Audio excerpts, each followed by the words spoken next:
ጤና ይስጥልን ክቡራትና ክቡራን ውድ አድማጮች በመላው ዓለም ያላችሁ የልብ ለልብ ዝግጅት አድማጮቻችን በ1390 AM የራዲዮ ማሰራጫ አማካኝነት ከዚህ ከዋሽንግተን ዲሲ ከአቢሲኒያ ስቱዲዮ የሚተላለፈውን ዝግጅት ነው ያዳመጣችሁ ያላችሁት። ዝግጅታችን እንግዲህ ቀደም ብሎ የጀመረ ነው። አሁን ደግሞ ወደ ልብ ለልብ ዝግጅታችን እንመጣለን። የመምህር ግርማ መንፈሳዊ ትምህርት የምናዳምጥበት ዝግጅት ነው። እንኳን አደረሳችሁ ለአዲሱ የዘመን መለወጫ በዓልና እንዲሁም ከፊት ለፊታችን ላለው ለመስቀል በዓል ደግሞ እንኳንም በሰላም አደረሳችሁ እላለሁ ከወዲሁ አያልቅበት ተሾመ ነኝ።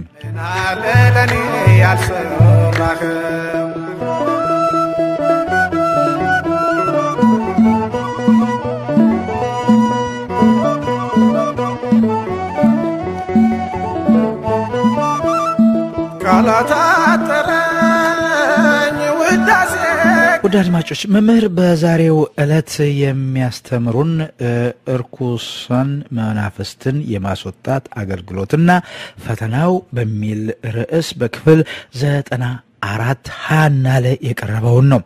በሁለት ዝግጅት ዛሬ የመጀመሪያውን ክፍል የሚቀጥለው ሳምንት ቀጣውን እንሰማለን እናዳምጣለን። እጅግ በጣም ጠቃሚ ትምህርት ነው ካያችሁት። መምህር አንዳንድ መሰረታዊ ነገሮችንም ያስተማሩት ነገር አለ። ስለ ቅባ ቅዱስ አቀባብና ስለ ቅባ ቅዱስ አጠቃቀም፣ ስለ ጥምቀት ማለትም ጸበል እንዴት ነው ማጥመቅ የሚቻለው፣ እነዛ ነገሮች በሚመለከት መቼም እንግዲህ እጅግ በጣም አስቸጋሪ ነው። በጣም ብዙ አስቸጋሪ ነገሮች ይሰማሉ ይከሰታሉ። ማን ነው ጥሩ ማን ነው መጥፎ የሚለው ነገር ለማወቅ እጅግ በጣም የተቸገርንበት ዘመን ውስጥ ነው ያለነው። በጣም ነይ ከተለያዩ ዓለማችን ክፍሎች የሚደውሉልኝ ስልኮች አሉ፣ የሚቀርቡልኝ የምሰማቸው ነገሮች አንዳንዶቹ እጅግ በጣም ያበሳጩኛል፣ ያናድዱኛል። እቺን ኦርቶዶክሳዊት ቤተክርስቲያናችንን ለመጣል ገስግዞ ለመጣል የማይደረግ ጥረት የለም። በዚህ ቤተክርስቲያን ስም የማይሰራ መጥፎ ነገር የለም። እጅግ በጣም ነው ማዝነው። እጅግ በጣም መምህርን ስለ ቅባ ቅዱስ አስተምራለሁ ብለው ባሉ ጊዜ የቅባ ቅዱስ ጉዳይ አጠያያቂ ነው። አንዳንድ የምንሰማቸው አንዳንድ አባት ነን የሚሉ ሰዎች፣ ፈውስ አገልግሎት እንሰጣለን የሚሉ ሰዎች ቅባ ቅዱስ የሚቀባው እንዲህ ነው ብለው ወደ ተለያየ አቅጣጫ ምእመናንን እየወሰዱ ወደ ዲያብሎስ መንገድ ወደ ሰይጣን መንገድ እያስጓዙ ነውና ይሄ እንዴት ነው ብዬ ጠይቄያቸው ነበር። ምናልባት ሁለተኛው ክፍል ላይ የሚቀጥለው ሳምንት ላይ መምህር ያስተማሩትን ታገኙታላችሁ። ግን እሳቸው ቅባ ቅዱስ የሚቀባው ከወገብ በላይ ያለውን ቅባ ቅዱስ መቀባት ይቻላል ሰው።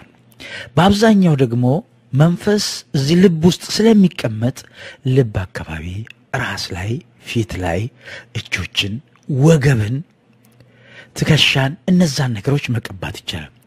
ከወገብ በታች መውረዱ ግን ሌላ ችግር ሊያመጣ ይችላል። ይሄ አስቸጋሪ ነገር ነው። አንዲት ሴት ልጅ ቅባ ቅዱስ የምትቀቢው ጠቅላላ ልብስሽን አውልቀሽ ነው ተብሎ መባል የለበትም። ፓንት ሳይቀር ልብስ እያስወለቁ ቅባ ቅዱስ እንቀባለን የሚሉ ሰዎች እኔ መንፈሳዊነታቸው አይታየኝም። እጅግ በጣም አጠያቂ ነው። ከተለያዩ ቦታዎች የተለያዩ ሴት እህቶቻችን እየደወሉልኝ ብዙ መረጃዎችን እዚህ እጃችን ላይ ይዘናል። እጅግ በጣም የሚያሳዝን ነው። መምህር ይህን ጠይቂያቸው ከወገብ በታች ያለውን አካሏን ግለሰቧ ራሷ ቅባ ቅዱስን እጇ ላይ ቢፈስላት ራሷ መቀባት ትችላለች። ከዛ በታች ያለውን አካሏን ወንድም ቢሆን ይሄ ነው መሆን ያለበት እንጂ እስከዛ በታች ወርዶ ቅባ ቅዱስ ቀባለው ብሎ መንጎዳጎዱ የማይሆን ነገርና ወደ ተለየ ወደ ተንሻፈፈ ወደ ተወላገደ መስመር የሚወስድና የሰይጣንን መንገድ የሚያስከትል የሰይጣንን ስራ የሚያጠናክር ነገር ሊፈጠር ስለሚችል ጥንቃቄ ማድረግ ይገባል። እናንተም ምእመናን ቅባ ቅዱስ ተቀቡ እንዲህ ነው ጠቅላላ ልብስሽን አውልቂ ስትባይ ልብስሽን የምታወልቂበት ምክንያት የለም። ይሄ መሆን የሌለበት ነገር ነውና እዚህ ላይ ጥንቃቄ ማድረግ አለባችሁ ጸበል እንኳን በሚጠመቁበት ጊዜ ሴት ከሆነች ባሏ ወይም የቅርብ ዘመዷ አብሮ መኖር ይገባዋል ነው ያሉት መምህር እና በዚህ ጉዳይ ላይ ጥንቃቄ እንድታደርጉ ነው ከተለያየ አቅጣጫዎች የምሰማቸው የሚደርሱኝ መረጃዎች እኔ ያሳስቡኛል ህዝባችን ቀናውን መንገድ ተከትሎ የሰይጣንን ጎዳና ወደ ኋላ በመተው መልካሙንና መንፈሳዊ መንገድ ተከትሎ በመሄድ በህይወቱ ላይ ጥሩ ነገሮችን ማምጣት በህይወቱ ላይ ጥሩ ነገሮችን እየሰራ ዘላቂውን ህይወት ማሳለፍ ሲገባው ወደ ሌላ አቅጣጫ የሚወስዱን አባት ተብዮች ወይም አባት መሳዮች ይኖራሉ ስለዚህ ጥንቃቄ አድርጉ ለራሳችሁ ተጠንቀቁ ጠይቁ ለምን እንዴት በምን ምክንያት መጠየቅ የለብንም እንዲሁኑ እንዲሁኝ አጎንብሽ እንደዚሁኝ ራቁሽ ልብስሽን አውልቂ ይሄንን እሺ ምንልበት ምክንያት የለም ለምን እንዴት በምን ምክንያት ብላችሁ መጠየቅ ይገባችኋል ይሄንን ማድረግ አለባችሁና እኔ አሁን የምሰማቸውና እጃችን ላይ ያሉ መረጃዎች እጅግ በጣም የሚያሳዝኑ ናቸው በተለያዩ አካባቢዎች በርካታ ሴቶች እህቶቻችን የወሲብ ጥቃት እንደደረሰባቸው ሁሉ እየገለጹ ነው እኔ እንዲህ ያለው ነገር አይጥመኝም ምክንያቱም እምነታችንን የሚያጎድፍ ነገር እየተሰራ ስለሆነ ጥንቃቄ ማድረግ ይገባል ለዚህ ደግሞ መንገዱን የምንከፍተው እኛው ራሳችን ምእመናንንና ያ እንዳይሆን ጥንቃቄ አድርጉ አትፍሩ አትረበሹ ግን ለምን እንዴት አባታችን ለምን ይሄ ይሆናል ለምን እንዲህ ነው ብላችሁ መጠየቅ አለባችሁ አዎ ሴቶች ደግሞ በጣም ተጠንቀቁ አቀራረባችሁ ብዙ ጊዜ ጥሩ ላይሆን ስለሚችል ጥንቃቄ ማድረግ ይገባችኋል ለማንኛውም ዛሬ መምህር ርኩሳን መናፍስትን የማስወጣት አገልግሎትና ፈተናው በሚል ርዕስ ያስተማሩት ትምህርት እጅግ በጣም ጠቃሚና አስፈላጊ ነው ተከታተሉት ክፍል 94 ነው ስለዚህ ስለ ቅባ ቅዱስ ደግሞ ያስተማሩት በሚቀጥለው ሳምንት የዚሁ ተከታይ ነው በሚቀጥለው ሳምንት ይቀርባል ከወዲሁ ግን ይሄ ነው መሆን ያለበት ከገበታች ቅባ ቅዱስ ቀባለው ብሎ ፓንትን እስከ ማስወለቅ ደረጃ ድረስ አንድ አባት መድረስ እንደሌለበት መምህር ገልጸውልናል ይሄንን ጥንቃቄ አድርጉ ማለት ነው ከገበታች ያለውን አካላችሁን ቅባ ቅዱስን ወስዳችሁ ራሳችሁ መቀባት ትችላላችሁ እና እባካችሁ ጥንቃቄ አድርጉ ወደ ትምህርቱ በዚሁ በመምህር አቡነ ማሞ መዝሙር መሸጋገሪያነት ልውሰዳችሁ አድማጮች ሞት መቃብሬ ባለቀ ሰዓት አንተ ደርሰሃል ነፍሴን መልሰ ምህርት እንግዲህ ሁሉን ነገር ያመቻቸ ያደላደለልን ነው ብዙዎች የሚሰጡኝ አስተያየት እጅግ በጣም የሚደንቅ ነው ወደፊትም ብዙ አቀርባለሁ በካናዳም የነበረው ሁኔታ ብዙዎች እየደወሉልኝ ነውና እጅግ በጣም የሚያስደንቅ ነው ስለዚህ ምን ጎሎብን መምህር ሁሉ ነገር እየተስተካከለ ነው ለብዙዎቻችን ስለዚህ ለዚህ ነው አድማጮችንም የሚወክለው ብዙዎች ስለሚደውሉልኝ ስለሚነግሩኝ ማለት ነው ክብር ይግባው ምስጋና ይድረሰው መምህር እኛ በጣም ደህና ነን አዲሱ ዘመን እንዴት ነው ጥሩ ነው መምህር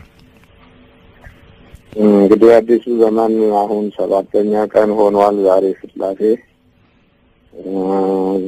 በጣም ቆንጆ ነው ቀጣዩ ቅዳሜና እሁድ በእረፍት ስላሴ ፕሮግራማችንን በአዲሱ ዓመት እንጀምራለን እግዚአብሔር ፈቃድ እግዚአብሔር የተመሰገነ ይሁን ቆንጆ ነው መልካም ማለትም እንግዲህ ከቅዳሜ ጀምሮ በዛው ገርጂ በሚገኘው በስላሴ ቤተክርስቲያን ጉባኤው ቅዳሜና እሁድ ይቀጥላል ማለት ነው ዋው መልካም ድንቅ ነው መምህር እንግዲህ ወደ ትምህርታችን እንግባና የዛሬው ትምህርት ርዕስ ምን ነው የሚሆነው እግዚአብሔር ሰው ሆይ የሚል ርዕስና እርኩስ መናፍስትን የማስወጣት አገልግሎትና ፈተናው የሚል ነው እግዚአብሔር ሰው ሆይ እርኩስ መናፍስትን የማስወጣት አገልግሎትና ፈተናው የሚል ነው እርኩስ መናፍስትን የማስወጣት አገልግሎትና ፈተናው መልካም መምህር እንግዲህ መስመሩን ለርሶ ልልቀቅ መምህር አመሰግናለሁ እግዚአብሔር ይስጥልን መምህር በስመ አብ ወወልድ ወመንፈስ ቅዱስ አሐዱ አምላክ አሜን አቤቱ የሰራዊት ጌታ እግዚአብሔር አምላካችን ሆይ በይሳት ያደረሰን አምላክ ክብር ምስጋና ይግባ አዩ ጊዜያችንን ባርክልን የጠላትን ኃይል ወደን ከርኩሳን መናፍስትን ኃይል አስወግድልን በመንፈስህና በጽድቅህም አስበን በቸርነት ብርሃን ከእኛ ጋር ሁን በቤታችን በቅድስት ድንግል ማርያም መንፈስ ጸጋና በረከት መንፈሳዊ ደስታ ኃይልና ጥበብ ሁሉ ጎብኘን አዲሱን ዓመትና ዘመን የቅዱስ ዮሐንስን ዘመን አንተ በምስጢራዊ ኃይልህና ጥበብህ ቃልህ የበዛበት ሰማያዊ ነገርህ ሁሉ ከእኛ ጋር በምህረት እንዲሆን እንለምንሃለን በቅዱስ ልጅህ በኢየሱስ ክርስቶስ ስም በእመቤታችን በወላዲተ አምላክ ስም አሜን። እግዚአብሔር ሰው ሆይ ርኩሳን መናፍስትን የማስወጣት አገልግሎትና ፈተናው ይህንን ትምህርት በመጽሐፈ ነገሥት ምዕራፍ 13 ማለት መጀመሪያው መጽሐፈ ነገሥት ምዕራፍ 13 ቁጥር 1 ጀምሮ ከነበረው ሁኔታ ጋር ለማገናዘብ እንሞክራለን። ብዙ ጊዜ ርኩሳን መናፍስት የማስወጣት አገልግሎትና ፈተናው በሀገራችን እና በሌሎችም አብያተ ክርስቲያናት ብዙ ግራ የሚያጋቡና ከሄዳቸው ባልሆነ አቅጣጫ ላይ የሚሄድ ነገሮች እንዳሉ እንገነዘባለን። በሀገራችንም አንዳንድ ጊዜ የጀመርናቸውን መንፈሳዊ ጉዞዎች የሚያጨነግፉ እና መንገድ ላይ ቀርተው በሌላ ተተርጉመው መንፈሳዊ ጉዟቸው ጨንግፎ የሌሎችን ሕይወት አጨንግፎ የሚኖሩ ችግሮች አይደሉም። ስለዚህ ርኩሳን መናፍስትን የማስወጣት አገልግሎት እና ፈተናውን ካላወቅ ነው እጅግ በጣም ወደ ተሳሰረ የጥፋት መንገድ እናመራለን። ስለዚህ ትልቅ መነሻ የሚሆነን በሮብዓም ዘመን የነበረው ነቢይ ነው። ያ ነቢይ የሮብዓምን መስዋዕት ያበላሸ የሮብዓምን መሰዊያ ስፍራ እንዲሰነጠቅ ያደረገ አመዱም እንዲፈስ ያደረገ የነበረ ነቢይ ነው። ግን እግዚአብሔር ሁለት ነገርን ነግሮት ነበረ። በሮብዓም ምድር በእስራኤል ያለውን እንጀራ እንዳትበላ ውሃቸውንም እንዳትጠጣ እንጀራውን እና ውሃቸውን ከጠጣህ ግን ትሞታለህ ተብሎ ነበረ። ያ ነቢይ የሮብዓምን የመሰዊያ ክፍል ላይ ደርሶ መሰዊያ ሆይ ትፈሳለህ፣ ትሰነጠቃለህ፣ አመድህም ይፈሳል፣ የሚሰዉብህም ካህናቶች በአንተ ላይ ይሰዋሉ፣ እግዚአብሔር ይህን ተናግሯል ብሎ በተናገረ ጊዜ ሮብዓም ያዙት ብሎ ጣቱን ወደ እግዚአብሔር ሰው ነቢይ ቀሰረ። የዛን ጊዜ ጣቱ ደርቃ ቀረች። ፊት ለፊት እንደተቀሰረች እጁ ደርቆ ቀረ። ግን ጸልይልኝ የእግዚአብሔር ሰው ሆይ አለና እንደገና ልቡን መለሰ። ያዙት ብሎ ነበረ፣ ሊገለውና ሊያስረው ነበር። እጁን በቀሰረበት ጣት እና እጁን በዘረጋበት ክንድ ላይ መድረቅ ከእግዚአብሔር መንፈስ የተላከበትና ደርቆ ቀረ። ከዛ በኋላ ጸለየለት፣ እጁም ዳነች። ግን ሊያደምጥና የነቢዩን ቃል ሊሰማ አልቻለም ሮብዓም። ምክንያቱም በቤቴል በእግዚአብሔር ደጅ በቤቴል ላይ ጣዖት አድርጎ መስዋዕት እየሰዋ ያጥን ስለነበረ ለዚህ ነበረ የተላከው። ነቢዩ የዛን ሀገር እንጀራ እንዳይቀምስ ተብሎ ተነግሮታል። ሆኖም ግን ይህንን የሮብዓምን ግሳጼ ገስጾ ሲመለስ በሌላ መንገድ ሄዶ እንደነበረ መጽሐፈ ነገሥት ቀዳማዊ ምዕራፍ 13 ላይ ይገልጽልናል። እንጀራን ሳይቀምስ በሀገር ያለው ምግብ ሳይበላ ሄዶ እየተጓዘ ያለ አንድ በሀገሪቱ ይኖር የነበረ ነቢይ የሆነ ሽማግሌ የእግዚአብሔርን ሥርዓት ትቶትና ረስቶት የነበረ ነበርና በሮብዓም እና በመሠዊያው የተከናወነውን ነገር እረኞች ነገሩት። ልጆች ሲያወሩለት በጣም ገርሞት እንዲህ ነቢይ ቤት አለ ብሎ ሲጠይቃቸው በዚህ ነው ሄደው በዚህ በኩል አቅንቶ ነበር የተራመደው ብለው ነገሩት። አህያውን ጭኖ ሲጓዝ ነቢዩ ደክሞት አንድ ታላቅ የአድባር ዛፍ ስር ቁጭ ብሎ አገኘው። አንተ የእግዚአብሔር ሰው ሆይ አንተ ነህን? ወደ ይሁዳ ምድር መጥተህ የነበረው ሲለው አዎ እኔ ነኝ አለው። ከዛ በኋላ ያ ሽማግሌ እንዲህ አለው፣ እኔ ድሮ እንዳንተው ነቢይ ነበርኩኝ። ዛሬ ግን ወደ አንተ እግዚአብሔር ልኮኛል። ታላቅ መልአክም መጥቶ ነግሮኛል የዚችን ሀገር እንጀራ እና ውሃ እንድትበላ እና እንድትጠጣ አዞኛል አለው። እዛ እኔም ነቢይ ነበርኩኝ ሲለው አመነው። መዋሸቱን አላወቀምና አብሮት ሄደ። አብሮት ወደ ቤቱ ገባ። የሀገሪቱን የእርግማን እንጀራና ውሃ በላና ጠጣ። ያ በኋላ የእግዚአብሔር ቃል እንዲህ ሲል መጣለት ይላል። በማዕድም ተቀምጦ ሳለ የእግዚአብሔር ቃል ወደ መለሰው ነቢይ መጣ። ይሁዳ ወደ መጣው ወደ እግዚአብሔር ሰው እግዚአብሔር እንዲህ ይላል፣ እግዚአብሔር አፍ ላይ አምፀሃልና አምላክም እግዚአብሔር ያዘዝህን ትእዛዝ አልጠበቅምና ተመልሰህም እንጀራ አትብላ ውሃም አትጠጣ ባለህ ስፍራ እንጀራ በልተሃልና ውሃም ጠጥተሃልና ሬሳ ወደ አባቶች መቃብር አይደርስም ብሎ ጮኸ። እንጀራም ከበላ ውሃም ከጠጣ በኋላ አህያውን ጫንለት። ተመልሶም በሄደ ጊዜ በመንገዱ ላይ አንበሳ አግኝቶ ገደለው።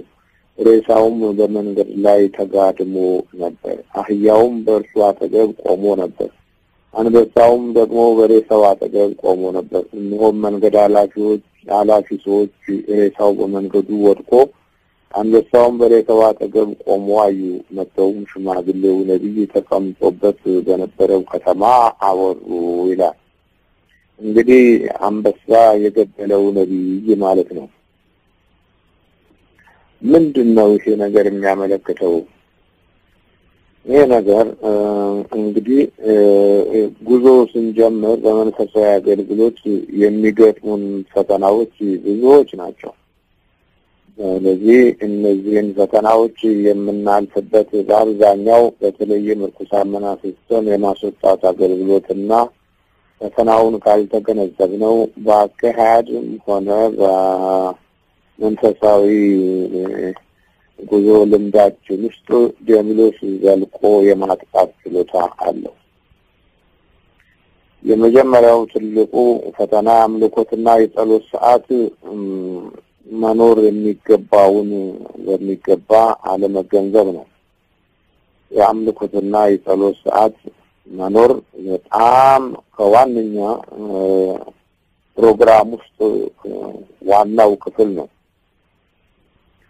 በአሁኑ ዘመን ብዙዎቹ የአምልኮትና የጸሎት ሰዓት የለም፣ ስራው ራሱ እንደ ጸሎት ነው ብለው ይገምታሉ።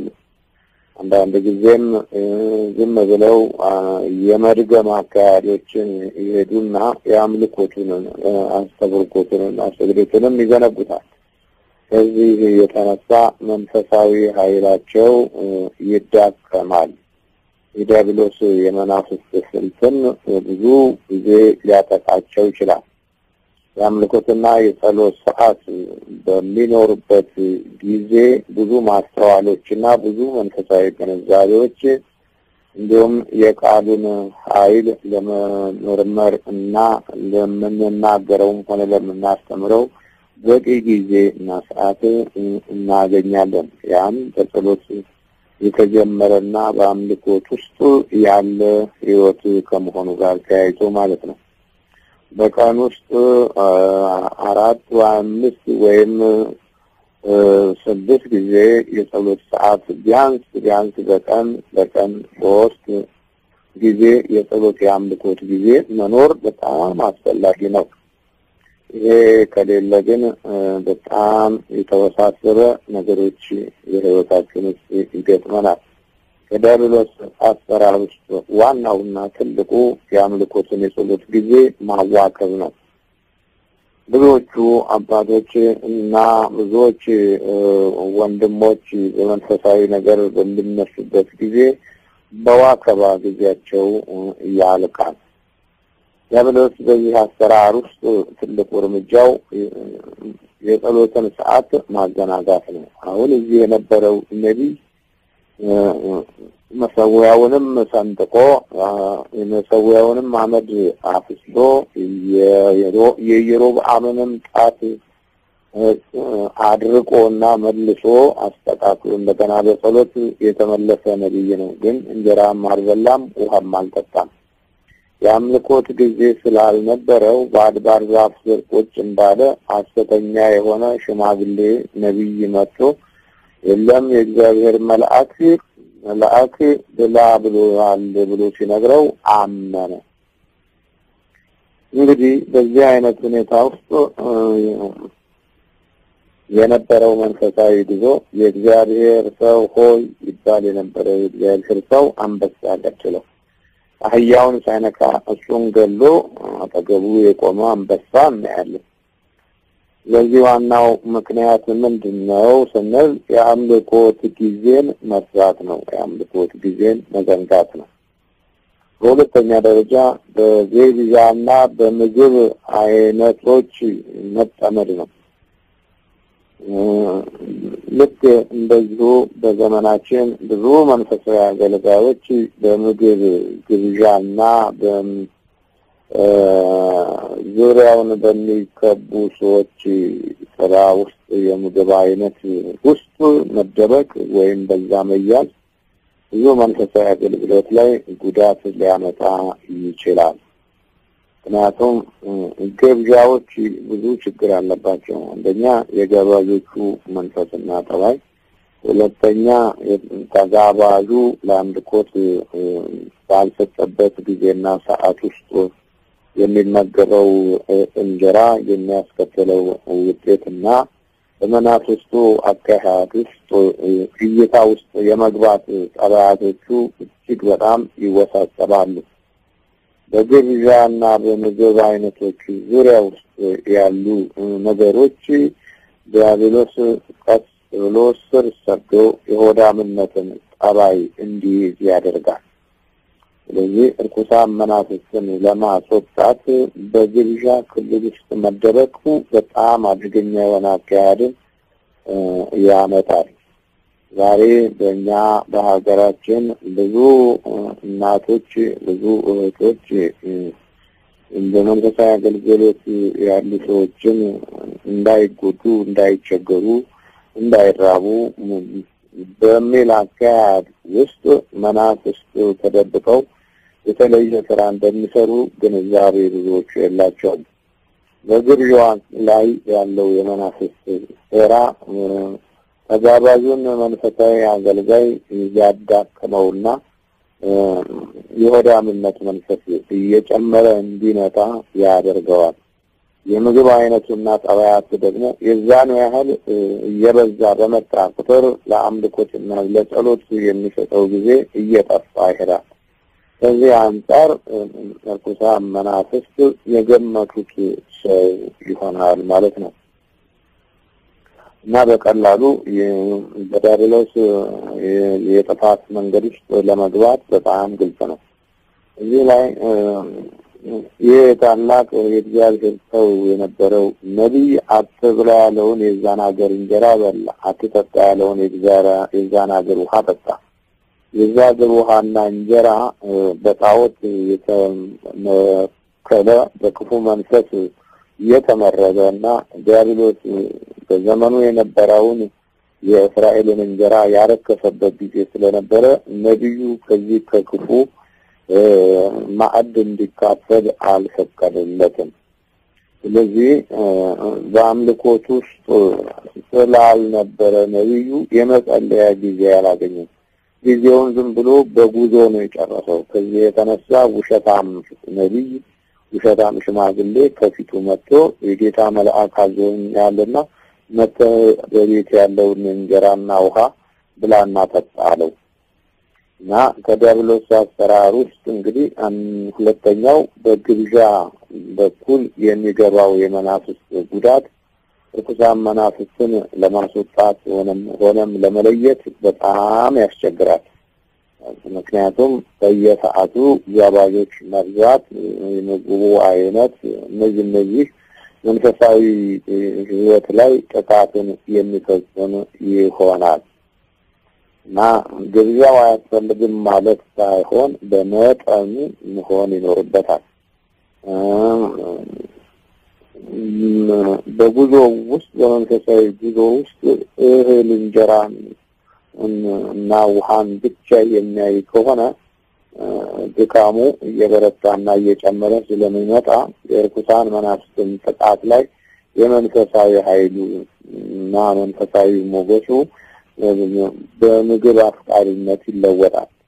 የገባዦቹም መንፈስና ተባይን የዛን ያህል የስለላ ጥፋት ይፈጽማል። ስለዚህ ረጅም የጥፋት ጉዳት ደርሶ ከመንገዱ ብዙዎች ሲጨናገፉ እናገኛቸዋለን። ሶስተኛ ርኩሳን መናፍስትን የማስወጣት አገልግሎትና ፈተናው የሚሆነው ከባቢ ሰዎች ጋር ረጅም ሰዓት አብሮ መቀመጥ ነው። ተግባቢዎች ብዙ ጊዜ ይከቡና ነገሮችን ወዳልሆነ አቅጣጫ ለመምራት ዲያብሎስ ከሚጠቀምበት ዘዴና ስልት ውስጥ አንደኛው ሰዎችን እንዲከቡ ማድረግ ነው። እግዚአብሔርን ሰዎች ይከቡታል። እግዚአብሔርን አገልጋይ ሰዎች ዙሪያውን ይከቡታል። ዙሪያውን በሚከቡበት ጊዜ የሰዎቹ አይነት፣ ጸባይ፣ መንፈስና ባህሪ እንደዚሁ የተለያየ ጥቃትን በመፈጸም የማይመለስ ይሆናል። ብዙ የከበቡ ሰዎች መመልከት ከእግዚአብሔር መንፈስ ዞር እንዲል ያደርገዋል። ሰው አለኝ፣ ሰው የሚያግዘኝ አለኝ፣ የሚረዳኝ አለኝ፣ በማንኛውም ወቅት ከኔ ጋር የተሰለፉ ናቸው፣ በችግር ጊዜ አይተውኝም ብሎ ዝንባሌውን ሙሉ በሙሉ ከእግዚአብሔር ይልቅ ወደ ሰው እንዲያተኩር ያደርገዋል። ከዚህ አንጻር እዚህ ከኢየሩሳሌም የመጣው ሽማግሌ ቀድሞ ነቢይ ነበርኩ ብሎ የኛውን እውነተኛውን የእግዚአብሔርን ሰው እንዴት ዋሽቶ እንዳታለለው እና የልክሰትን እንጀራና ውሃ እንዲበላና እንዲጠጣ እንዳረገው ልንገነዘብ ይገባል። የሚከቡን ሰዎች ላይ አድሮ የሚመጣው መንፈስ ካላወቅነውና ካልተረዳነው ሰዎች በከበቡ ቁጥር አቅጣጫን የማሳት ችሎታ አላቸው። ስለዚህ ከከበባው ነፃ የሚሆነው የጸሎት ጊዜና የአምልኮት ጊዜ የመስጠትን ኃይል ሲለማመድና ሲያውቅ ነው። ስለዚህ ከባቢዎች ራሱ የራሳቸውን ችግር ከመፍታት ይልቅ እንደገና ተጨማሪ የሆነ አደጋ መፍጠር የማይመለሱ ይሆናሉ። የከበቡን አይነት ሰዎችና ጠባያትም የዛን ያህል ከነመንፈሳቸውና ከነጠባያቸው የሚጠጉ መናፍስትን በቀላሉ በአገልጋዩ ላይ ጥላና የድብርት መንፈስ ሆነው ማዳከማቸው ወይም ለተለያየ አይነት አስተሳሰብ ለውጥ ለማድረግ በሚያስችሉ አደጋዎች ውስጥ መግባቱ የማይቀር ፈተና ነው። ስለዚህ ርኩሳን መናፍስትን ለማስወጣት ጉዳይ ላይ አገልግሎቱን ስንጀምረው የሚከቡን ሰዎች ላይ ያለውንም ችግር ዙሪያውን ማየትና ማስተዋል ያስፈልጋል። ከባቢዎቻችን አቅጣጫ የሚያስለውጡ ባህሪያችንን ወደ ክፉ አሰራር የሚያመሩ አሊያም ደግሞ የተደበቁ ነገሮችን በውስጥ በኩል ይዘው ሊመጡ የሚችሉ ጎጆዎች ሊኖሩም እንደሚችሉ ግንዛቤ ያስፈልጋል። ስለዚህ ከከባቢዎቻችን ዞር ማለት በጣም ጠቃሚ ነው። የሚከቡን ሰዎች ሁሉ በግል ባህሪያቸው ስብዕናቸው የእግዚአብሔር ፍጡር ሲሆኑ በመንፈስ ፈተናዎች በኩል ደግሞ ብዙ የመንፈስ ችግሮች ያሉባቸው መሆኑን ልናውቅና ልንገነዘብ ይገባል። እነዚህ የከባቢ ሰዎች ኃይል የመንፈሳዊውን ጉዞ ኃይል ያዳክማል። ለአምልኮት ጊዜ እንዳንሰጥ፣ በጸሎት የምንጀምረውን አካሄድ እንዳንጀምር፣ ለእግዚአብሔር ቃል በቂ ጊዜና ሰዓት እንዳንሰጥ፣ በተጨማሪም ለጸሎትና ለምስጋና እንዲሁም እግዚአብሔር መንፈሳዊ መልእክት ለመቀበል የመሳሰሉት ነገሮች ላይ ብዙ ጉዳት ሊያመጣ ይችላል። ከባቢዎች የህሊናንና የመንፈሳዊ ጉዞን ሊያጨነግፉ የሚችሉ ጥበብና ዘዴ ካላቸው መንፈስ ጋራ ሊያገናኙ ይችላሉ። ስለዚህ ከከባቢዎች በጣም ጥንቃቄ ያስፈልጋል። ከጥንቃቄውም አንዱ የሰዎችን መንፈስ ለመለየት የአምልኮቱን ጊዜ አለመርሳት፣ የጸሎት ሰዓትን ማክበር፣ የሚከቡን ሰዎች መብዛት እንደሌለበት ፍጹም ማመንና መቀበል ይኖርብናል። ብዙ 95% የመናፍስት አደጋዎች የሚመጡት በሰዎች በኩል ነው። ሌላው አራተኛው አክባሪ ከሚመስሉ ሰዎች በጣም መጠንቀቅ ያስፈልጋል። ብዙ አክባሪ የሚመስሉ ሰዎች ልዩ ልዩ የሆኑ ጥፋቶችን በመንፈሳዊ አገልጋዮች ላይ ለማድረስ የማይመለሱ ናቸው። ከዲያብሎስ ዘመናዊ ስልትና ጉዳት ውስጥ አንዱና ትልቁ አክባሪ በሚመስሉ ሰዎች ተገንስር መጥቶ የሚያጠቃ መንፈስ መሆኑን ልንረዳና ልንገነዘብ ይገባል። በክብር ውስጥ የሚመጡ አደጋዎች በቀጥታ ከሚመጡ ውጊያዎች የከፋ ነው። ብዙ አገልጋዮች በዚህ መናፍስትን በማስወጣት ጉዞ ውስጥ መንገድ ላይ ወድቀው የሚቀሩት ብዙዎቹ አክባሪ በሚመስሉ ሰዎች ጠባይ ውስጥ የሚመጣውን የመናፍስት አደጋ መቋቋም አለመቻላቸው ነው። ስለዚህ አክባሪ የሚመስሉ ሰዎች በራሱ ከባድ የሆነ ጉዳትን ያደርሳሉ። በቤቴል አንድ ሽማግሌ ነቢይ ይቀመጥ ነበረ ይላል አሁን መጽሐፈ ነገሥት ቀዳማዊ ምዕራፍ 13 ቁጥር 11 ላይ። ያ ነቢይ የእግዚአብሔርን ነቢይ ለመቀበል የእግዚአብሔርን ሰው ለመቀበል እና ወደ ቤቱ ለማምጣት ሲሄድ አክባሪ መስሎ ነው እና ከብረው መስሎ የጌታ መልአክ ለአንተ ሲል ወደ እኔ መጥቶ ነግሮኛል እንድትበላና እንድትጠጣ ብሎ ሲነግረው፣ አንደኛ ከሽምግልናው አንጻር አይቶ፣ ሁለተኛ እኔም በዚህ በእስራኤል ምድር የቆየሁ ነቢይ ነበርኩኝ ብሎ ሲነግረው አምኖ የእግዚአብሔር ሰው ነቢይ ሄዶ የርኩሰትን እንጀራ በልቷል። አክባሪዎች የሚመስሉ ሰዎች አደጋቸው በጣም ሰፊ ነው።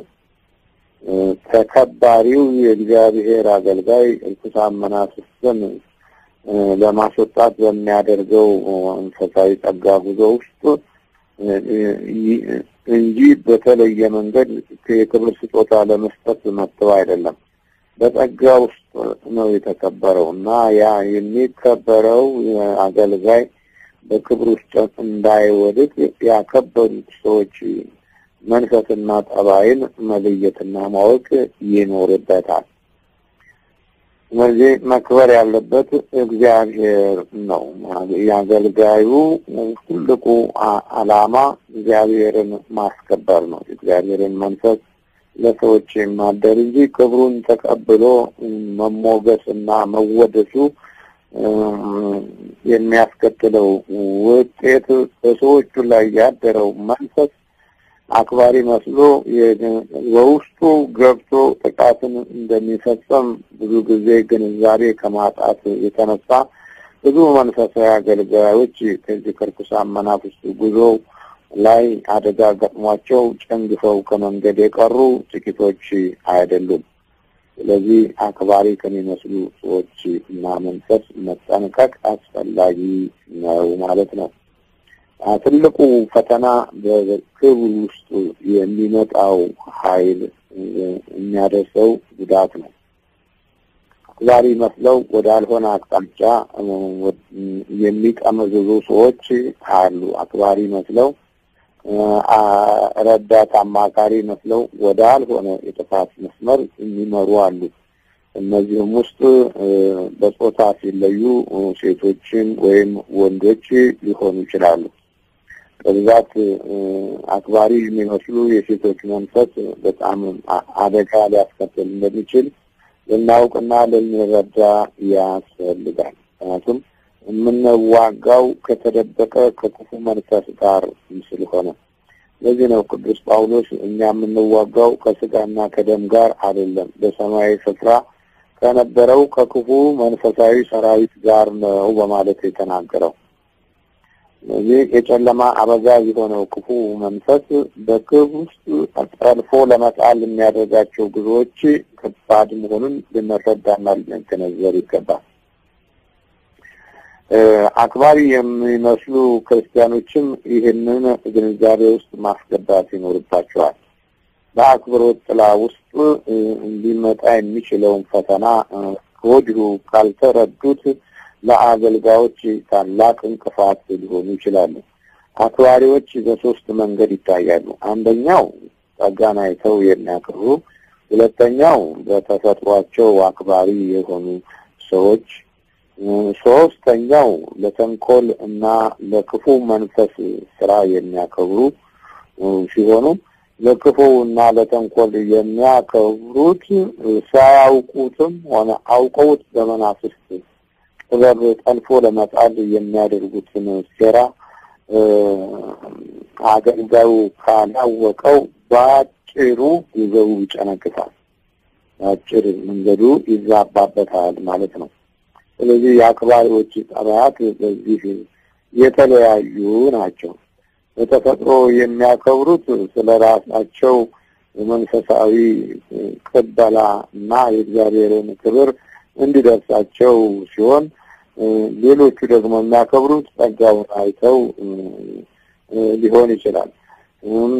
በተንኮል የሚያከብሩት ተንኮሉን በውስጣቸው እንኳን ሳያውቁት በመናፍስቱ ሴራ ውስጥ በኩል አክብረው የዲያብሎስ አሰራር በእነሱ ሕይወትና ጠባይ ተገልጦ የተከበረውን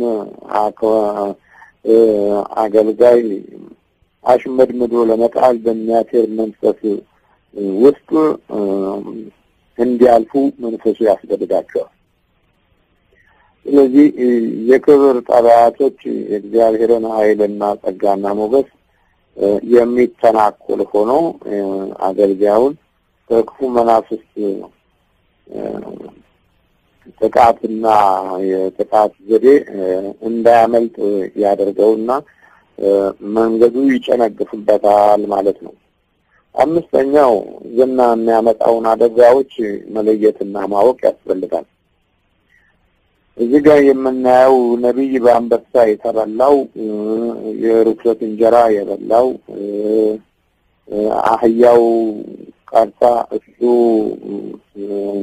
የወደቀው መንገድ ላይ የተዘረረው ነቢይ የነበረው ዝና በጣም ሮብዓም ላይ ታላቅ መሆኑ ሲሰማ ነበረ። ይሄ ሐሰተኛው ሽማግሌ ሄዶ ያታለለው።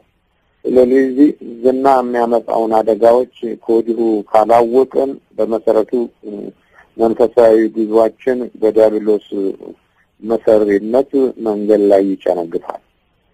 ዝናው የእግዚአብሔር ክብርና ኃይል የቅዱሳን መንፈስና ጸጋና በረከት ያለበት ካልሆነ በዝና ውስጥ የሚመጡትን አደጋዎች መቋቋም ያቅተናል። ብዙ ጊዜ ዝና የሚፈጥረው ችግር አለው ራሱ። በዚህ ጊዜ የጸሎትና የአምልኮት ጊዜ ከሌለን በዝና ውስጥ ተጠልፈን መንገድ ላይ መቅረት የተለመደ የሀገራችን ትልቅ ችግር ነው። የህብረተሰባችንም ትልቁ ጉዳት በዝና ውስጥ ጠልፎ መጣል ነው። የዝና ጥቃቶች ለመንፈሳዊም ለስጋዊም በጣም አደገኛ ነው። ምክንያቱም በጣም የሚታወቁ ሯጮች ወደ ኋላ ሲወድቁ እና ሲቀሩ፣ በጣም የሚደመጡ አርቲስቶች መንፈሳዊ ጉዟቸው ጨንግፎና አካሄዶቻቸው ተዛብቶ የለቅሶ እና የስጋት ኑሮ የሚኖሩ ጥቂቶች አይደሉም። በዝናቸው ውስጥ የሚመጣውን የመናፍስት ጉዳት አስቀድመው እምነት በጸሎት እና በአምልኮት መከላከል የሚችሉበትን ጊዜ ካላገኙ የሀገራችን ሕዝብና መንፈስ በሚገባ ካልተረዱት ጉዳቱ እየጠነከረ ይመጣል። በዝና ውስጥ ያሉት አደጋዎች በግልጽ ከሚመጣው ጠላት እጅግ በጣም የከፋ ነው። ለዚህ ዝናውን አለመፈለግ ነው። ዝናውን ለእግዚአብሔር መዋል ነው። እግዚአብሔር እንዲከብር እንጂ እኛ እንድንከበርበት የምንታገል ከሆነ መንፈሳዊነታችን አደጋ ላይ ያለ ማለት ነው። ለዚህ ርኩሳን መናፍስት ካሉ አደጋዎች ውስጥ በዝና የተጨበጨበለት ሰው አድርገው መጨረሻ ቡዳ ሆነው መብላት በሀገራችን መንፈሳዊ አገልጋዮች ላይ የተለመደ ጥቃት ነው። ስለዚህ ዝና የሚያመጣውን አደጋዎች መለየት ያስፈልጋል። አሁን በዚህ ጊዜና ሰዓት ብዙ ሰዎች ሲያደምጡ፣ ብዙ ሰዎች ሲከተሉ፣ ብዙ ሰዎች ሲያዩ፣ ብዙ ሰዎች የወደዱን፣ ብዙ ሰዎች ያፈቀሩን፣ ብዙ ሰዎች ያከበሩን፣ ብዙ ሰዎች ዝናችንን የጠበቁልን ይመስለናል። በዚህ ጊዜ ነው እንግዲህ በጣም የሚያስፈራ ወቅትና ሰዓት ላይ መድረሳችንን ማወቅ የሚያስፈልገው እና ከዝና መሸሽ ያስፈልጋል። ዝናው የእግዚአብሔር የማዳን ኃይል፣ የቅዱሳን መንፈስና የጻድቃን ጥበብ መሆን አለበት። በመድኃኒታችን በኢየሱስ ክርስቶስ ክብርና ጸጋና ሞገስ በሱ በኩል መሆን አለበት። ዝናው የቤተ ክርስቲያን መንፈሳዊ ጸጋና ጥበብ መሆን አለበት። የራሳችን ካደረግነው ወጥመዱ እጅግ በጣም የሰፋ ይሆናል። ከአደጋዎቹም ውስጥ አንዱ በዝና ጠልፈው ከሚጥሉ የሰዎች አይነቶች አንደኛው የመንፈሳዊ ስፍራ ላይ ያሉ ሰዎች ናቸው። የውሸት ሙገሳ፣ የውሸት ውዳሴ፣ የውሸት ጥሪ፣ የውሸት ክብር ይሰጡና መጨረሻ ያ የውሸት ሙገሳ፣ የውሸት ውዳሴ የተቀበለው ሰው መንጠራራት ሲጀምር ከታች ጉልበቱን ቆርጠው ያሽመደምዱታል ማለት ነው። ስለዚህ ብዙዎቻችን በዚህ በዝና ውዳሴ ውስጥ ያሉት ችግሮች ለመንፈሳዊ አባቶች፣ ወንድሞች እና እንዲሁም እናቶች፣ እህቶች አደጋ ሆነው ብዙዎቹ ከመንገድ ላይ ቀርተዋል። የዲያብሎስ አንበሳ ሰብሮ የጣላቸው ጥቂቶች አይደሉም። ስለዚህ ዲያብሎስ ከሚዋጋው ክፍል ውስጥ ዋናው መንፈሳዊ አገልጋይን በዝና ውስጥ ጠልፎ መጣል ነው። እንደውም በብዙ ሰው ተፈላጊ ሆኖ መገኘት በሚጀምርበት ጊዜ አጥብቆ መሸሽና አጥብቆ መጸለይ አስፈላጊ ነው። ለምን እንደዚህ ሐሰተኛ ሽማግሌ፣ ሐሰተኛ ነቢይ መጥቶ ጉዳት ሊያደርስ እንደሚችል የምናረጋግጥበት ታላቅ እውነት ከዚህ አንጻር መረዳት ይኖርብናል። ዝና የምትሰጡ ሰዎችም ቢሆን በመንፈሳዊ ኃይሉ ላይ አደጋ ለማድረስ አስባችሁበት መነቃነቅ የለባችሁም። ስለዚህ አንዳንዴም ሳታውቁት የዚህ የጠለፋ መንገድ ከፍተኛ የሆነ ስራ በዲያብሎስ በኩል ሲፈጸም እናያለን እና በዝና የሚመጣውን አደጋ የሚገባ ልንረዳና ልናውቀው ይገባል። ይሄ ታላቅ የእግዚአብሔር ሰው በአንበሳ የተበላው በዝና ውስጥ እግዚአብሔር ክብርና ኃይል መገለጡ ቀርቶ እሱ ባከናወነው ጉዞ ውስጥ እና እግዚአብሔር ለእኔም ነግሮኛል መተብላ ብሎት በአንበሳ እንዲበላ አድርጎታል ማለት ነው። እዚህ መንገድ ላይ ጉዞን የሚያቀጭጨውና የሚጥለው አንደኛው የዝና ጉዳይ መስፋትና በዝና ውስጥ የራስን ህይወት በለወጥ አምልኮትን እንደ ጨብጨቡ ሰዎች ዙሪያ ላይ ጥለው እግዚአብሔር ፊቱን መመለስ የሚያስከትለውን አደጋ ልናውቀውና ልንገነዘበው ይገባል። ስድስተኛ ቲፎዞ፣ አጃቢ፣ አጨብጫቢና አገልጋይ የመሳሰሉ ሰዎችን ፈጽሞ በጥንቃቄ መመልከት ነው። ስድስተኛው በጣም የሚገርም ነው። ብዙ በእግዚአብሔር ጸጋ ውስጥ ማለፍ የሚጀምርን አገልጋይ ከሚጎዱትና ከሚያጠቁት አንዱ በቲፎዞ መልኩ አጃቢዎችና አጨብጫቢዎች ከስሩ መሆናቸው ነው።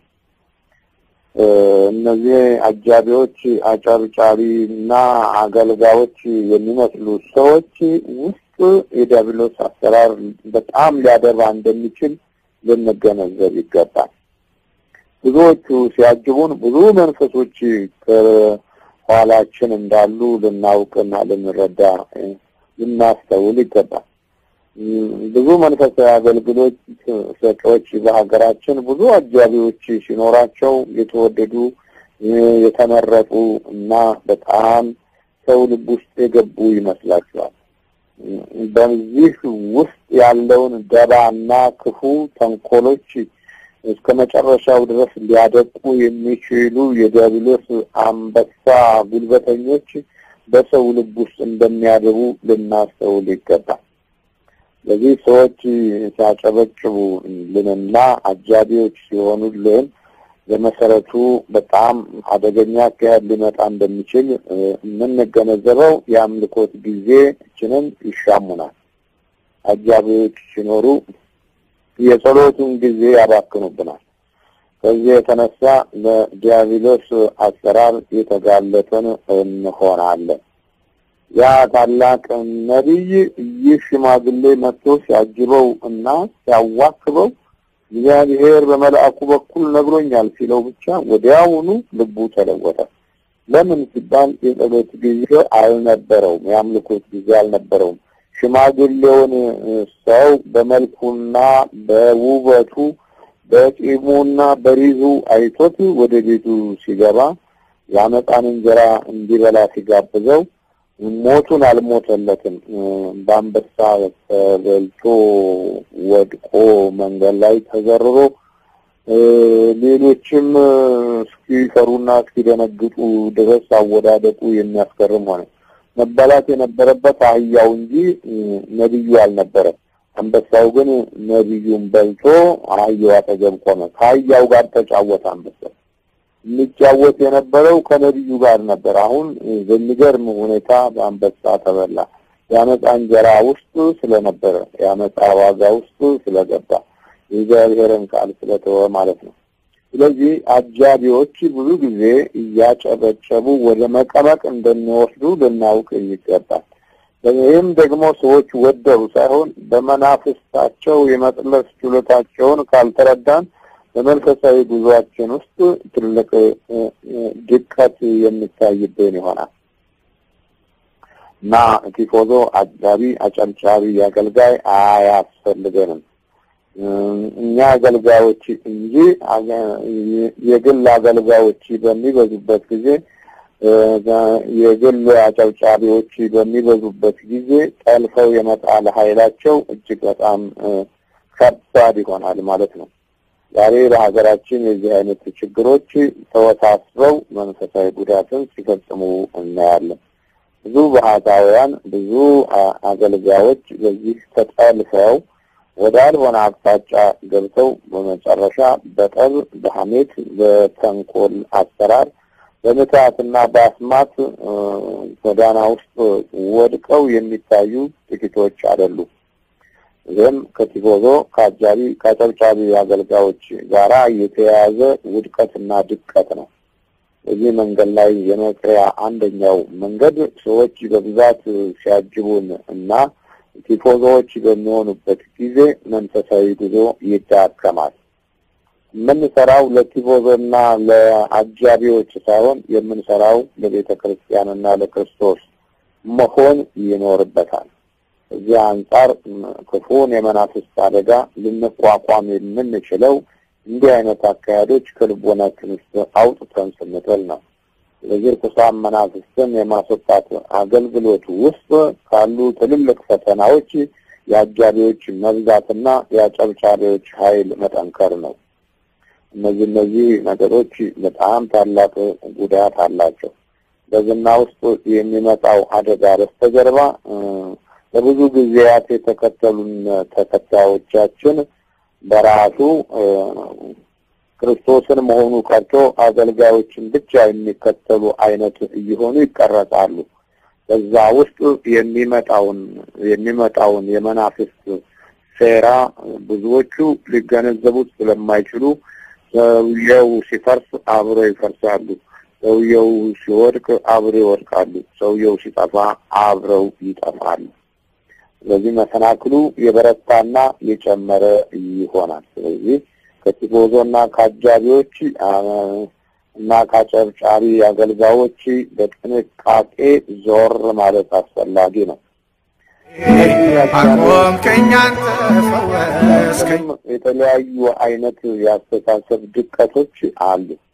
አንዳንዶቹ መንፈሳዊ ነገር ፈልገው ሳይሆን የተለያዩ ጥቅሞችን በማሰብ የሚከተሉና ቀጣይ ህይወታቸውን ባልሆነ መስመር ውስጥ አሳልፈው በአቋራጭ የሚከብሩበትን መንገድና ዘዴን የሚፈልጉ ይሆናሉ።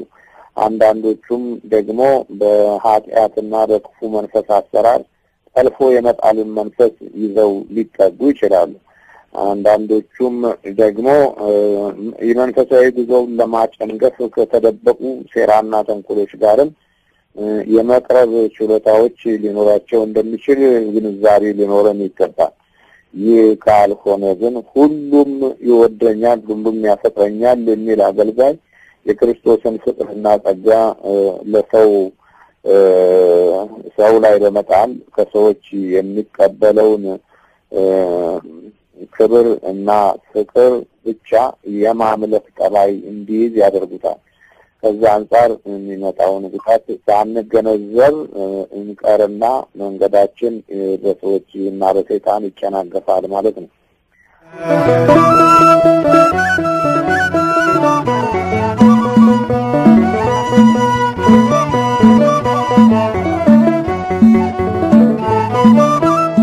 ክንዱሃ ያለው ጥልቁን ይደርሳል። ክብራትና ክብራን ውድ አድማጮች እንግዲህ በክፍል 94 ሀ የቀረበውን አዳምጥ የሚቀጥለው ሳምንት ደግሞ የዚህን ተከታይ እናዳምጣለን። መምህር በስፋት ነው ያስተማሩት። እንግዲህ ይሄ ትምህርት በደንብ ልታጤኑት ልትገነዘቡት ይገባል። በመተለይ በሚቀጥለው ሳምንት ደግሞ ስለ ቅባ ቅዱስ አቀባብና ስለ መሳሰሉት ሁሉ ከዚሁ ጋር አያይዘው ያስተማሩት ይኖራልና ሳምንት እንገናኝ። የሳምንት ሰው ይበላል። መልካም በዓል ይሁንላችሁ። መጪው የመስቀል በዓል የሰላም የደስታ የፍቅር የጤንነት እንዲሆንላችሁ ምኞቴ ነው። ሰላምና ጤናን እመኛለሁ። ኃይልቅበት ሸው ነኝ።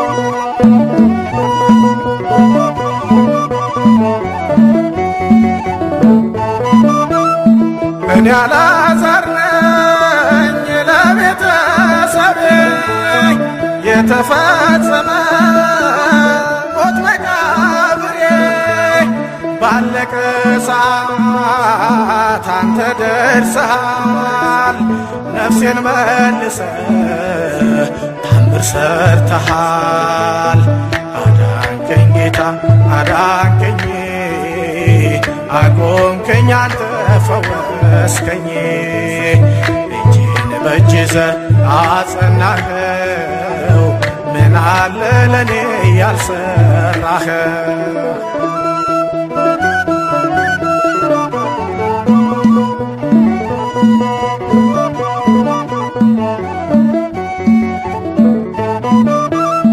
እውርነቴ መንገድ ላይ ጥሎኝ ስሜ አይታወቅ ሁሉ ረስቶኝ፣ አየኸኝ ጌታ ስራ ደዘነው ቆመህ ሂድ አልከኝ አይኔን ከፍተህ አዳንከኝ ጌታ አዳንከኝ አቆምከኝ አንተ ፈወስከኝ እጄን በእጅህ አጸናኸው ምን አለ ለኔ ያልሰራኸው አዳንከኝ ጌታ አዳንከኝ አቆምከኝ አንተ ፈወስከኝ እጄን በእጅህ አጸናኸው ምን አለ ለኔ ያልሰራኸው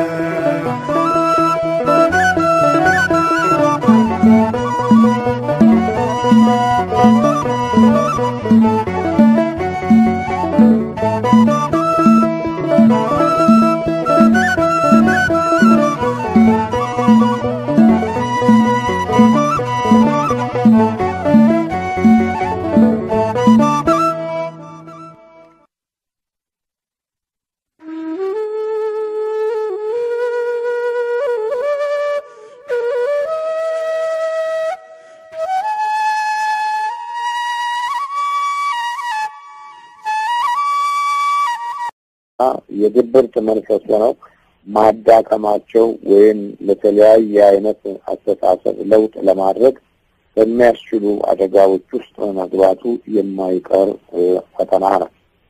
ስለዚህ ርኩሳን መናፍስትን ለማስወጣት ጉዳይ ላይ አገልግሎቱን ስንጀምረው የሚከቡን ሰዎች ላይ ያለውንም ችግር ዙሪያውን ማየትና ማስተዋል ያስፈልጋል።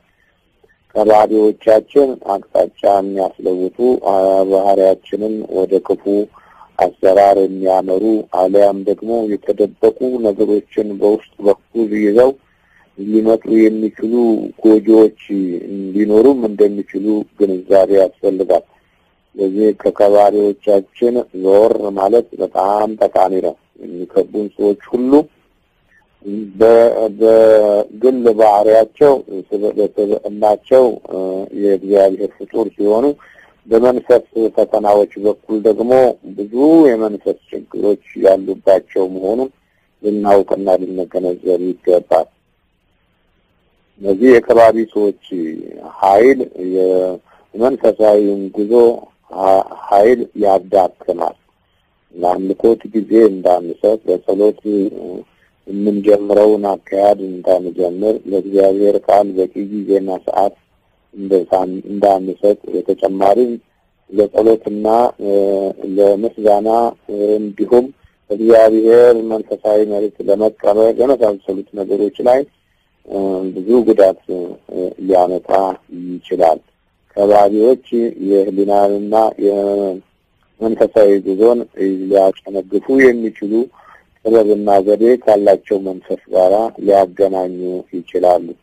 ስለዚህ ከከባቢዎች በጣም ጥንቃቄ ያስፈልጋል። በጥንቃቄው አንዱ የሰዎችን መንፈስ ለመለየት የአምልኮቱን ጊዜ አለመርሳት፣ የጸሎት ሰዓትን ማክበር፣ የሚከቡን ሰዎች መብዛት እንደሌለበት ፍጹም ማመንና መቀበል ይኖርብናል። ብዙ 95% የመናፍስት አደጋዎች የሚመጡት በሰዎች በኩል ነው። ሌላው አራተኛው አክባሪ ከሚመስሉ ሰዎች በጣም መጠንቀቅ ያስፈልጋል። ብዙ አክባሪ የሚመስሉ ሰዎች ልዩ ልዩ የሆኑ ጥፋቶችን በመንፈሳዊ አገልጋዮች ላይ ለማድረስ የማይመለሱ ናቸው። ከዲያብሎስ ዘመናዊ ስልትና ጉዳት ውስጥ አንዱና ትልቁ አክባሪ በሚመስሉ ሰዎች ተገንስር መጥቶ የሚያጠቃ መንፈስ መሆኑን ልንረዳና ልንገነዘብ ይገባል። በክብር ውስጥ የሚመጡ አደጋዎች በቀጥታ ከሚመጡ ውጊያዎች የከፋ ነው። ብዙ አገልጋዮች ለዚህ መናፍስትን በማስወጣት ጉዞ ውስጥ መንገድ ላይ ወድቀው የሚቀሩት ብዙዎቹ አክባሪ በሚመስሉ ሰዎች ጠባይ ውስጥ የሚመጣውን የመናፍስት አደጋ መቋቋም አለመቻላቸው ነው። ስለዚህ አክባሪ የሚመስሉ ሰዎች በራሱ ከባድ የሆነ ጉዳትን ያደርሳሉ።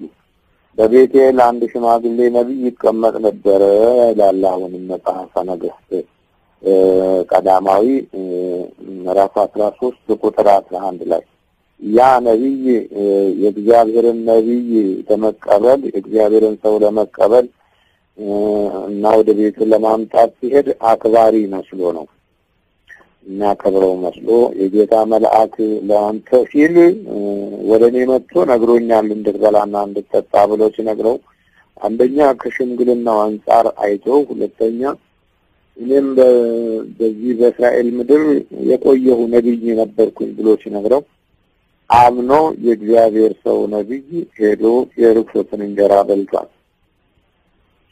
አክባሪዎች የሚመስሉ ሰዎች አደጋቸው በጣም ሰፊ ነው።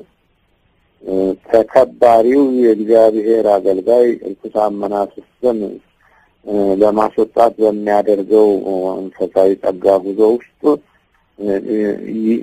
እንጂ በተለየ መንገድ የክብር ስጦታ ለመስጠት መጥተው አይደለም። በጸጋ ውስጥ ነው የተከበረው እና ያ የሚከበረው አገልጋይ በክብር ውስጥ እንዳይወድቅ ያከበሩት ሰዎች መንፈስና ጠባይን መለየትና ማወቅ ይኖርበታል። ስለዚህ መክበር ያለበት እግዚአብሔር ነው። የአገልጋዩ ትልቁ ዓላማ እግዚአብሔርን ማስከበር ነው። እግዚአብሔርን መንፈስ ለሰዎች ማደር እንጂ ክብሩን ተቀብሎ መሞገስና መወደሱ የሚያስከትለው ውጤት በሰዎቹ ላይ ያደረው መንፈስ አክባሪ መስሎ በውስጡ ገብቶ ጥቃትን እንደሚፈጸም ብዙ ጊዜ ግንዛቤ ከማጣት የተነሳ ብዙ መንፈሳዊ አገልጋዮች ከዚህ ከርኩሳን መናፍስት ጉዞ ላይ አደጋ ገጥሟቸው ጨንግፈው ከመንገድ የቀሩ ጥቂቶች አይደሉም።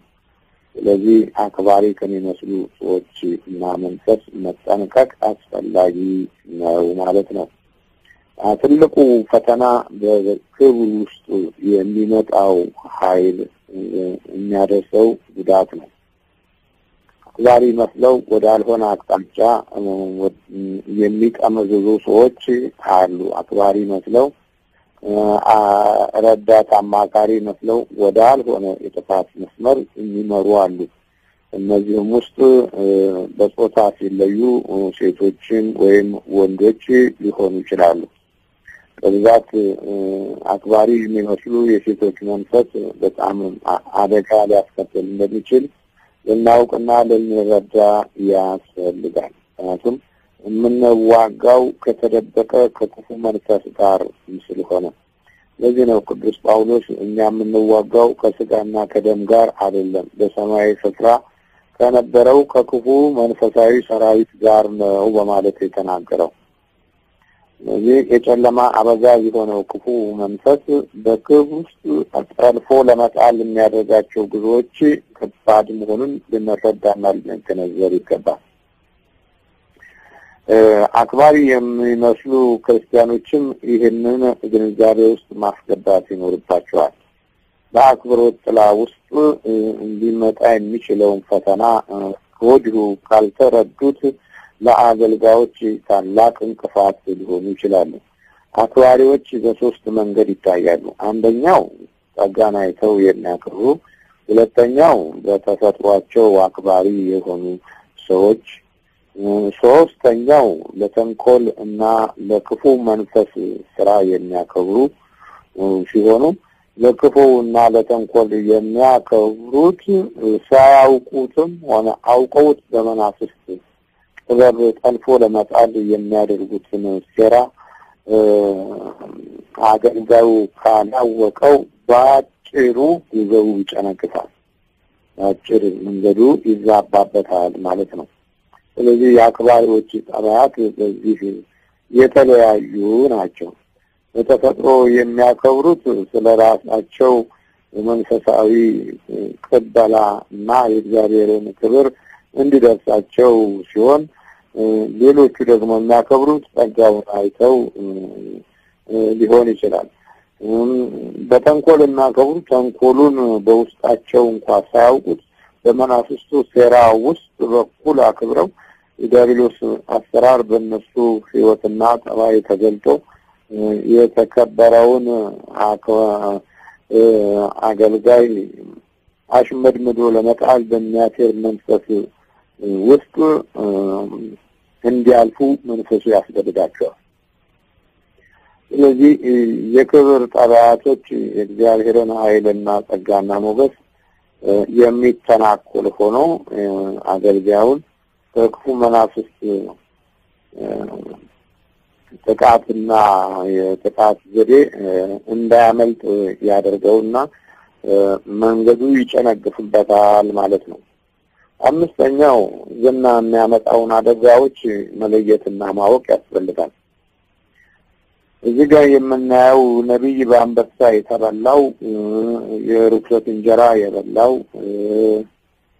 አህያው ቀርታ እሱ እርኩስ መናፍስትን የማስወጣት አገልግሎትና ፈተናው። መልካም መምህር፣ እንግዲህ መስመሩን ለእርሶ ልልቀቅ። መምህር አመሰግናለሁ። እግዚአብሔር ይስጥልን መምህር። በስመ አብ ወወልድ ወመንፈስ ቅዱስ አሐዱ አምላክ አሜን። አቤቱ የሰራዊት ጌታ እግዚአብሔር አምላካችን ሆይ ለይሳት ያደረሰን አምላክ ክብር ምስጋና ይግባ። ቀሪው ጊዜያችንን ባርክልን፣ የጠላትን ኃይል ወደን ከርኩሳን መናፍስትን ኃይል አስወግድልን። በመንፈስህና በጽድቅህም አስበን፣ በቸርነት ብርሃን ከእኛ ጋር ሁን። በእመቤታችን በቅድስት ድንግል ማርያም መንፈስ ጸጋና በረከት፣ መንፈሳዊ ደስታ፣ ኃይልና ጥበብ ሁሉ ጎብኘን። አዲሱን ዓመትና ዘመን የቅዱስ ዮሐንስን ዘመን አንተ በምስጢራዊ ኃይልህና ጥበብህ ቃልህ የበዛበት ሰማያዊ ነገርህ ሁሉ ከእኛ ጋር በምሕረት እንዲሆን እንለምንሃለን። በቅዱስ ልጅህ በኢየሱስ ክርስቶስ ስም በእመቤታችን በወላዲተ አምላክ ስም አሜን። እግዚአብሔር ሰው ሆይ ርኩሳን መናፍስትን የማስወጣት አገልግሎትና ፈተናው። ይህንን ትምህርት በመጽሐፈ ነገሥት ምዕራፍ 13 ማለት መጀመሪያው መጽሐፈ ነገሥት ምዕራፍ 13 ቁጥር 1 ጀምሮ ከነበረው ሁኔታ ጋራ ለማገናዘብ እንሞክራለን። ብዙ ጊዜ ርኩሳን መናፍስት የማስወጣት አገልግሎትና ፈተናው በሀገራችን እና በሌሎችም አብያተ ክርስቲያናት ብዙ ግራ የሚያጋቡና አካሄዳቸው ባልሆነ አቅጣጫ ላይ የሚሄድ ነገሮች እንዳሉ እንገነዘባለን። በሀገራችንም አንዳንድ ጊዜ የጀመርናቸውን መንፈሳዊ ጉዞዎች የሚያጨነግፉ እና መንገድ ላይ ቀርተው በሌላ ተተርጉመው መንፈሳዊ ጉዟቸው ጨንግፎ የሌሎችን ሕይወት አጨንግፎ የሚኖሩ ችግሮች አይደሉም። ስለዚህ ርኩሳን መናፍስትን የማስወጣት አገልግሎት እና ፈተናውን ካላወቅ ነው እጅግ በጣም ወደ ተሳሰረ የጥፋት መንገድ እናመራለን። ስለዚህ ትልቅ መነሻ የሚሆነን በሮብዓም ዘመን የነበረው ነቢይ ነው። ያ ነቢይ የሮብዓምን መስዋዕት ያበላሸ፣ የሮብዓምን መሰዊያ ስፍራ እንዲሰነጠቅ ያደረገ፣ አመዱም እንዲፈስ ያደረገ የነበረ ነቢይ ነው። ግን እግዚአብሔር ሁለት ነገርን ነግሮት ነበረ። በሮብዓም ምድር በእስራኤል ያለውን እንጀራ እንዳትበላ፣ ውሃቸውንም እንዳትጠጣ፣ እንጀራውን እና ውሃቸውን ከጠጣህ ግን ትሞታለህ ተብሎ ነበረ። ያ ነቢይ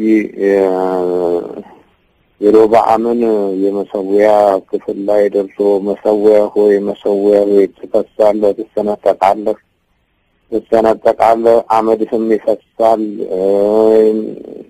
የሚሰዉብህም ካህናቶች በአንተ ላይ ይሰዋሉ፣ እግዚአብሔር ይህን ተናግሯል ብሎ በተናገረ ጊዜ ሮብዓም ያዙት ብሎ ጣቱን ወደ እግዚአብሔር ሰው ነቢይ ተቀሰረ። የዛን ጊዜ ጣቱ ደርቃ ቀረች። ለፊት እንደተቀሰረች እጁ ደርቆ ቀረ። ግን ጸልይልኝ የእግዚአብሔር ሰው ሆይ አለና እንደገና ልቡን መለሰ። ያዙት ብሎ ነበረ ሊገለውና ሊያስረው ነበር። እጁን በቀሰረበት ጣት እና እጁን በዘረጋበት ክንድ ላይ መድረቅ ከእግዚአብሔር መንፈስ ተላከበትና ደርቆ ቀረ። ከዛ በኋላ ጸለየለት፣ እጁም ዳነች። ግን ሊያደምጥና የነቢዩን ቃል ሊሰማ አልቻለም ሮብዓም። ምክንያቱም በቤቴል በእግዚአብሔር ደጅ በቤቴል ላይ ጣዖት አድርጎ መስዋዕት እየሰዋ ያጥን ስለነበረ ለዚህ ነበረ የተላከው። ነቢዩ የዛን ሀገር እንጀራ እንዳይቀምስ ተብሎ ተነግሮታል። ሆኖም ግን ይህንን የሮብዓምን ግሳጼ ገስጾ ሲመለስ በሌላ መንገድ ሄዶ እንደነበረ መጽሐፈ ነገሥት ቀዳማዊ ምዕራፍ 13 ላይ ይገልጽልናል። እንጀራን ሳይቀምስ በሀገር ያለውን ምግብ ሳይበላ ሄዶ እየተጓዘ እያለ አንድ በሀገሪቱ ይኖር የነበረ ነቢይ የሆነ ሽማግሌ የእግዚአብሔርን ስራ ትቶትና ረስቶት የነበረ ነበርና በሮብዓም እና በመሰዊያው የተከናወነውን ነገር እረኞች ነገሩት። ልጆች ሲያወሩለት በጣም ገርሞት እንዲህ ነቢይ ቤት አለ ብሎ ሲጠይቃቸው በዚህ ነው ሄደው በዚህ በኩል አቅንቶ ነበር የተራመደው ብለው ነገሩት። አህያውን ጭኖ ሲጓዝ ነቢዩ ደክሞት አንድ ታላቅ የአድባር ዛፍ ስር ቁጭ ብሎ አገኘው። አንተ የእግዚአብሔር ሰው ሆይ አንተ ነህን? ወደ ይሁዳ ምድር ከይሁዳ ምድር መጥተህ የነበረው ሲለው አዎ እኔ ነኝ አለው። ከዛ በኋላ ያ ሽማግሌ እንዲህ አለው፣ እኔ ድሮ እንዳንተው ነቢይ ነበርኩኝ። ዛሬ ግን ወደ አንተ እግዚአብሔር ልኮኛል። ታላቅ መልአክም መጥቶ ነግሮኛል። የዚችን ሀገር እንጀራ እና ውሃ እንድትበላ እና እንድትጠጣ አዞኛል አለው። እዛ እኔም ነቢይ ነበርኩኝ ሲለው አመነው። መዋሸቱን አላወቀምና አብሮት ሄደ። አብሮት ወደ ቤቱ ገባ። የሀገሪቱን የእርግማን እንጀራና ውሃ በላና ጠጣ። ያ በኋላ የእግዚአብሔር ቃል እንዲህ ሲል መጣለት ይላል። በማዕድም ተቀምጦ ሳለ የእግዚአብሔር ቃል ወደ መለሰው ነቢይ መጣ። ይሁዳ ወደ መጣው ወደ እግዚአብሔር ሰው እግዚአብሔር እንዲህ ይላል፣ እግዚአብሔር አፍ ላይ አምፀሃልና አምላክም እግዚአብሔር ያዘዝህን ትእዛዝ አልጠበቅምና ተመልሰህም እንጀራ አትብላ ውሃም አትጠጣ ባለህ ስፍራ እንጀራ በልተሃልና ውሃም ጠጥተሃልና ሬሳ ወደ አባቶች መቃብር አይደርስም ብሎ ጮኸ። እንጀራም ከበላ ውሃም ከጠጣ በኋላ አህያውን ጫንለት። ተመልሶም በሄደ ጊዜ በመንገዱ ላይ አንበሳ አግኝቶ ገደለው። ሬሳውም በመንገድ ላይ ተጋድሞ ነበር። አህያውም በእርሱ አጠገብ ቆሞ ነበር። አንበሳውም ደግሞ በሬሳው አጠገብ ቆሞ ነበር። እነሆም መንገድ አላፊ ሰዎች ሬሳው በመንገዱ ወድቆ አንበሳውም በሬሳው አጠገብ ቆሞ አዩ። መጥተውም ሽማግሌው ነቢይ ተቀምጦበት በነበረው ከተማ አወሩ ይላል። እንግዲህ አንበሳ የገደለው ነቢይ ማለት ነው። ምንድነው ይሄ ነገር የሚያመለክተው? ይሄ ነገር እንግዲህ ጉዞ ስንጀምር በመንፈሳዊ አገልግሎት የሚገጥሙን ፈተናዎች ብዙዎች ናቸው።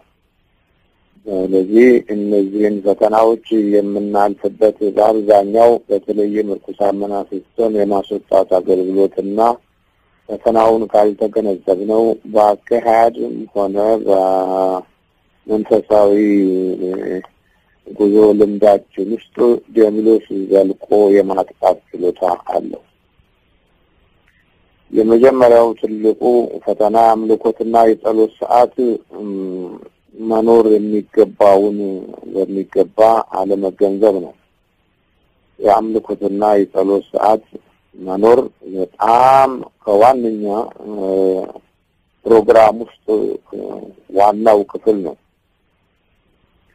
በአሁኑ ዘመን ብዙዎቹ የአምልኮትና የጸሎት ሰዓት የለም፣ ስራው ራሱ እንደ ጸሎት ነው ብለው ይገምታሉ። አንዳንድ ጊዜም ዝም ብለው የመድገም አካሄዶችን ይሄዱና የአምልኮቱን አስተብርኮቱንና ስግደቱንም ይዘነጉታል። ከዚህ የተነሳ መንፈሳዊ ኃይላቸው ይዳከማል። የዲያብሎስ የመናፍስት ስልትን ብዙ ጊዜ ሊያጠቃቸው ይችላል። የአምልኮትና የወደቀው መንገድ ላይ የተዘረረው ነቢይ የነበረው ዝና በጣም ሮብዓም ላይ ታላቅ መሆኑ ሲሰማ ነበር። ይሄ ሐሰተኛው ሽማግሌ ሄዶ ያታለለው። ስለዚህ ዝና የሚያመጣውን አደጋዎች ከወዲሁ ካላወቅን በመሰረቱ መንፈሳዊ ጉዟችን በዲያብሎስ መሰሪነት መንገድ ላይ ይጨነግፋል። ዝናው የእግዚአብሔር ክብርና ኃይል የቅዱሳን መንፈስና ጸጋና በረከት ያለበት ካልሆነ በዝና ውስጥ የሚመጡትን አደጋዎች መቋቋም ያቅተናል። ብዙ ጊዜ ዝና የሚፈጥረው ችግር አለው ራሱ። በዚህ ጊዜ የጸሎትና የአምልኮት ጊዜ ከሌለን በዝና ውስጥ ተጠልፈን መንገድ ላይ መቅረት የተለመደ የሀገራችን ትልቅ ችግር ነው። የህብረተሰባችንም ትልቁ ጉዳት በዝና ውስጥ ጠልፎ መጣል ነው። የዝና ጥቃቶች ለመንፈሳዊውም ለስጋዊውም በጣም አደገኛ ነው። ምክንያቱም በጣም የሚታወቁ ሯጮች ወደ ኋላ ሲወድቁ እና ሲቀሩ፣ በጣም የሚደመጡ አርቲስቶች መንፈሳዊ ጉዟቸው ጨንግፎና አካሄዶቻቸው ተዛብቶ የለቅሶ እና የስጋት ኑሮ የሚኖሩ ጥቂቶች አይደሉም። በዝናቸው ውስጥ የሚመጣውን የመናፍስት ጉዳት አስቀድመው እምነት በጸሎት እና በአምልኮት መከላከል የሚችሉበትን ጊዜ ካላገኙ የሀገራችን ሕዝብና መንፈስ በሚገባ ካልተረዱት ጉዳቱ እየጠነከረ ይመጣል። በዝና ውስጥ ያሉት አደጋዎች በግልጽ ከሚመጣው ጠላት እጅግ በጣም የከፋ ነው። ስለዚህ ዝናውን አለመፈለግ ነው። ዝናውን ለእግዚአብሔር መዋል ነው። እግዚአብሔር እንዲከብር እንጂ እኛ እንድንከበርበት የምንታገል ከሆነ መንፈሳዊነታችን አደጋ ላይ ያለ ማለት ነው። በዚህ ርኩሳን መናፍስት ካሉ አደጋዎች ውስጥ በዝና የተጨበጨበለት ሰው አድርገው መጨረሻ ቡዳ ሆነው መብላት በሀገራችን መንፈሳዊ አገልጋዮች ላይ የተለመደ ጥቃት ነው። ስለዚህ ዝና የሚያመጣውን አደጋዎች መለየት ያስፈልጋል። አሁን በዚህ ጊዜና ሰዓት ብዙ ሰዎች ሲያደምጡ፣ ብዙ ሰዎች ሲከተሉ፣ ብዙ ሰዎች ሲያዩ፣ ብዙ ሰዎች የወደዱን፣ ብዙ ሰዎች ያፈቀሩን፣ ብዙ ሰዎች ያከበሩን፣ ብዙ ሰዎች ዝናችንን የጠበቁልን ይመስለናል። በዚህ ጊዜ ነው እንግዲህ በጣም የሚያስፈራ ወቅትና ሰዓት ላይ መድረሳችንን ማወቅ የሚያስፈልገው እና ከዝና መሸሽ ያስፈልጋል። ዝናው የእግዚአብሔር የማዳን ኃይል፣ የቅዱሳን መንፈስና የጻድቃን ጥበብ መሆን አለበት። በመድኃኒታችን በኢየሱስ ክርስቶስ ክብርና ጸጋና ሞገስ በሱ በኩል መሆን አለበት። ዝናው የቤተ ክርስቲያን መንፈሳዊ ጸጋና ጥበብ መሆን አለበት። የራሳችን ካደረግነው ወጥመዱ እጅግ በጣም የሰፋ ይሆናል። ከአደጋዎቹም ውስጥ አንዱ በዝና ጠልፈው ከሚጥሉ የሰዎች አይነቶች አንደኛው የመንፈሳዊ ስፍራ ላይ ያሉ ሰዎች ናቸው። የውሸት ሙገሳ፣ የውሸት ውዳሴ፣ የውሸት ጥሪ፣ የውሸት ክብር ይሰጡና መጨረሻ ያ የውሸት ሙገሳ፣ የውሸት ውዳሴ የተቀበለው ሰው መንጠራራት ሲጀምር ከታች ጉልበቱን ቆርጠው ያሽመደምዱታል ማለት ነው።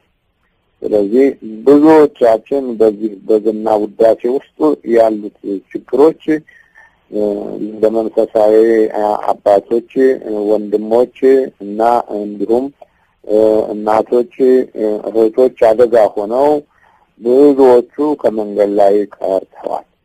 የዲያብሎስ አንበሳ ሰብሮ የጣላቸው ጥቂቶች አይደሉም። ስለዚህ ዲያብሎስ ከሚዋጋው ክፍል ውስጥ ዋናው መንፈሳዊ አገልጋይን በዝና ውስጥ ጠልፎ መጣል ነው። እንደውም በብዙ ሰው ተፈላጊ ሆኖ መገኘት በሚጀምርበት ጊዜ አጥብቆ መሸሽና አጥብቆ መጸለይ አስፈላጊ ነው። ለምን እንደዚህ ሐሰተኛ ሽማግሌ ሐሰተኛ ነቢይ መጥቶ ጉዳት ሊያደርስ እንደሚችል የምናረጋግጥበት ታላቅ እውነት ከዚህ አንጻር መረዳት ይኖርብናል። ዝና የምትሰጡ ሰዎችም ቢሆን በመንፈሳዊ ኃይል ላይ አደጋ ለማድረስ አስባችሁበት መነቃነቅ የለባችሁም። ስለዚህ አንዳንዴም ሳታውቁት የዚህ የጠለፋ መንገድ ከፍተኛ የሆነ ስራ በዲያብሎስ በኩል ሲፈጸም እናያለን እና በዝና የሚመጣውን አደጋ የሚገባ ልንረዳና ልናውቀው ይገባል። ይሄ ታላቅ የእግዚአብሔር ሰው በአንበሳ የተበላው በዝና ውስጥ እግዚአብሔር ክብርና ኃይል መገለጡ ቀርቶ እሱ ባከናወነው ጉዞ ውስጥ እና እግዚአብሔር ለኔም ነግሮኛል መተብላ ብሎት በአንበሳ እንዲበላ አድርጎታል ማለት ነው። እዚህ መንገድ ላይ ጉዞን የሚያቀጭጨውና የሚጥለው አንደኛው የዝና ጉዳይ መስፋትና በዝና ውስጥ የራስን ህይወት በለወጥ አምልኮትን በጨብጨቡ ሰዎች ዙሪያ ላይ ጥለው እግዚአብሔር ፊቱን መመለስ የሚያስከትለውን አደጋ ልናውቀውና ልንገነዘበው ይገባል። ስድስተኛ ቲፎዞ፣ አጃቢ፣ አጨብጫቢና አገልጋይ የመሳሰሉ ሰዎችን ፈጽሞ በጥንቃቄ መመልከት ነው። ስድስተኛው በጣም የሚገርም ነው።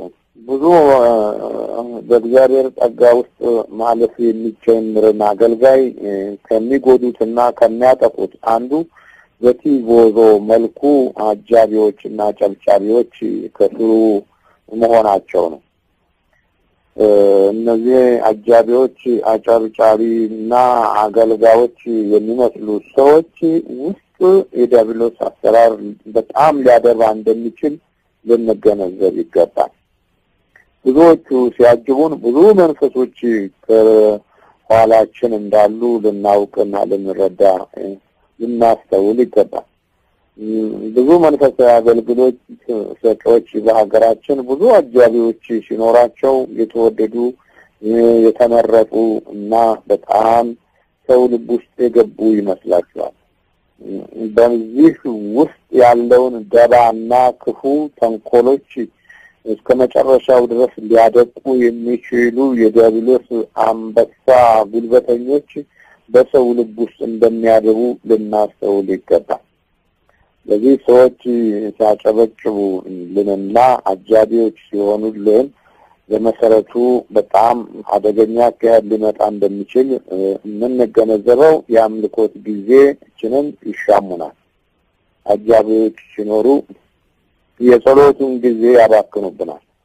ከዚህ የተነሳ ለዲያብሎስ አሰራር የተጋለጠን እንሆናለን።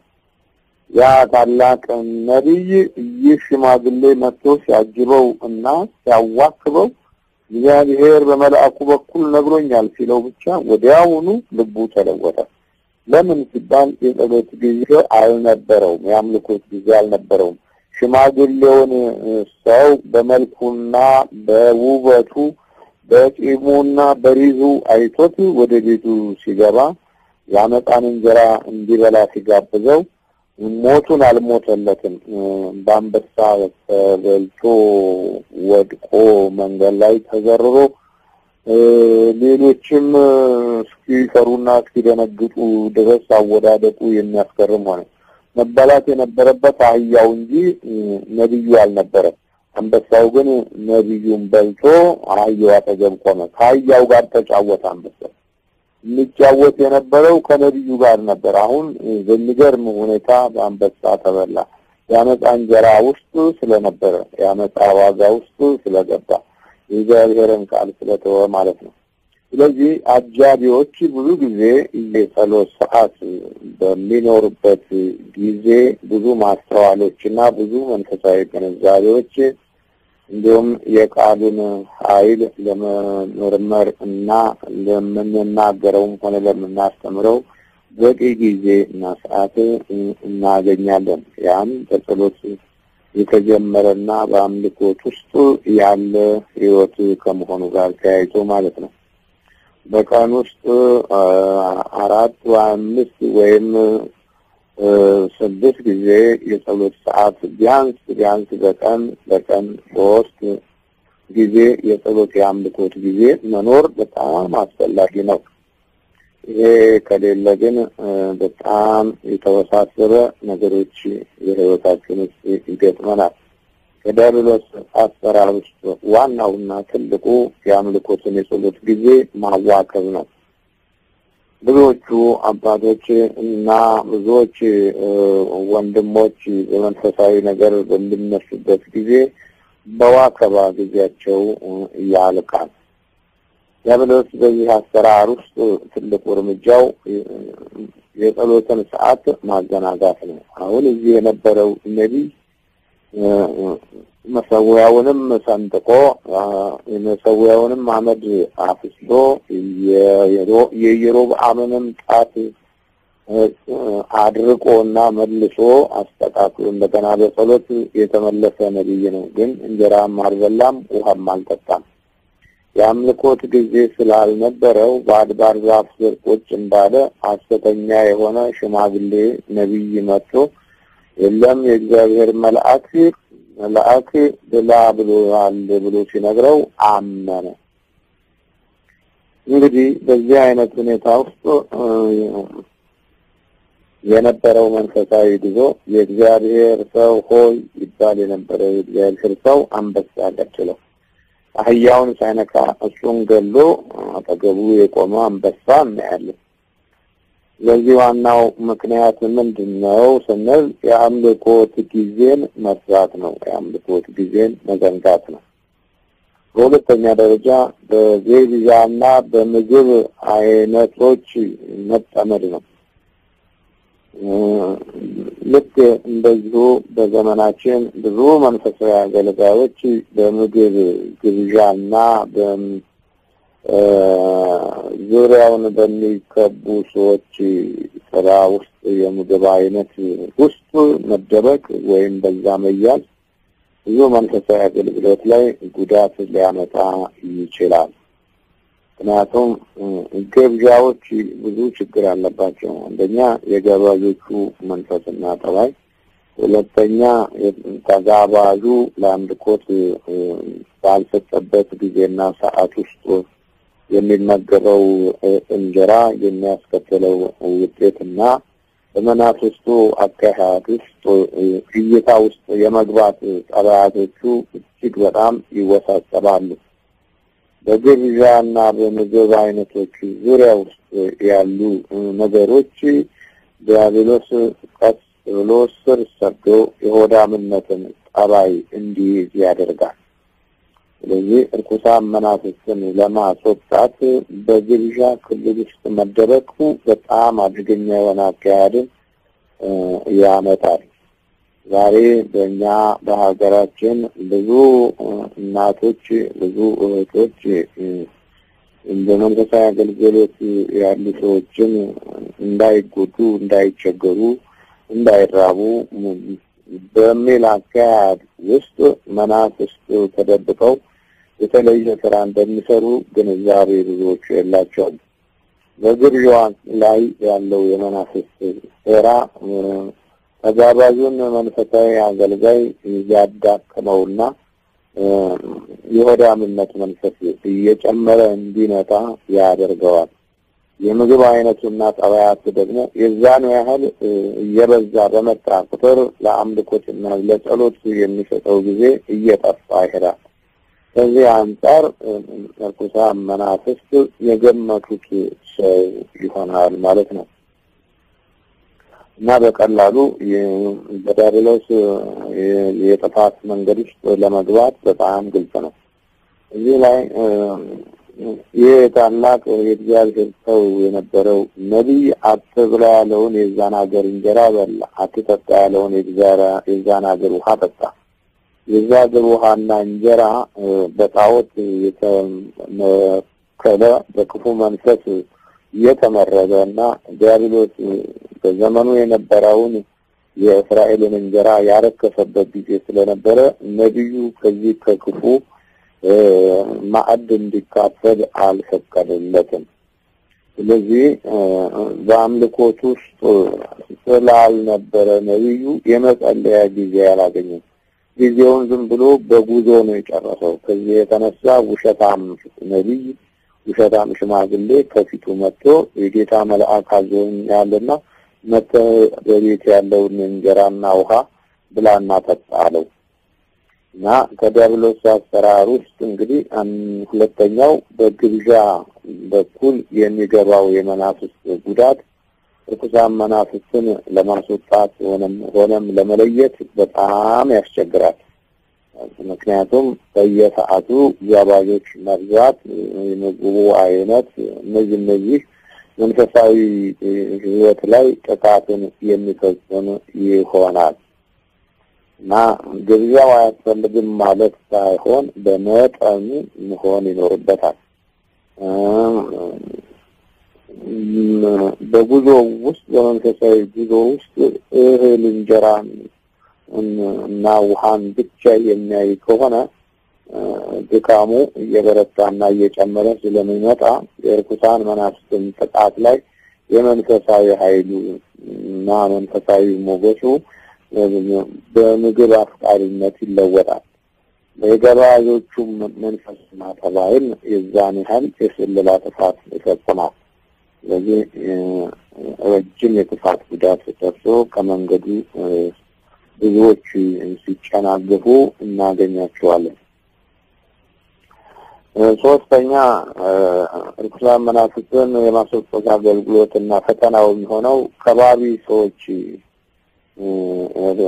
ጋር ረጅም ሰዓት አብሮ መቀመጥ ነው። ተግባቢዎች ብዙ ጊዜ ይከቡና ነገሮችን ወዳልሆነ አቅጣጫ ለመምራት ዲያብሎስ ከሚጠቀምበት ዘዴና ስልት ውስጥ አንደኛው ሰዎችን እንዲከቡ ማድረግ ነው። እግዚአብሔርን ሰው ሰዎች ይከቡታል።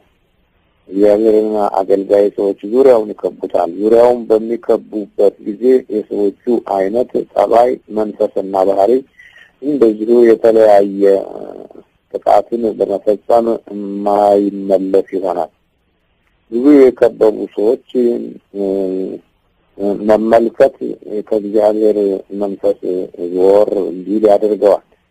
ሰው አለኝ፣ ሰው የሚያግዘኝ አለኝ፣ የሚረዳኝ አለኝ፣ በማንኛውም ወቅት ከኔ ጋር የተሰለፉ ናቸው፣ በችግር ጊዜ አይተውኝም ብሎ ዝንባሌውን ሙሉ በሙሉ ከእግዚአብሔር ይልቅ ወደ ሰው እንዲያተኩር ያደርገዋል።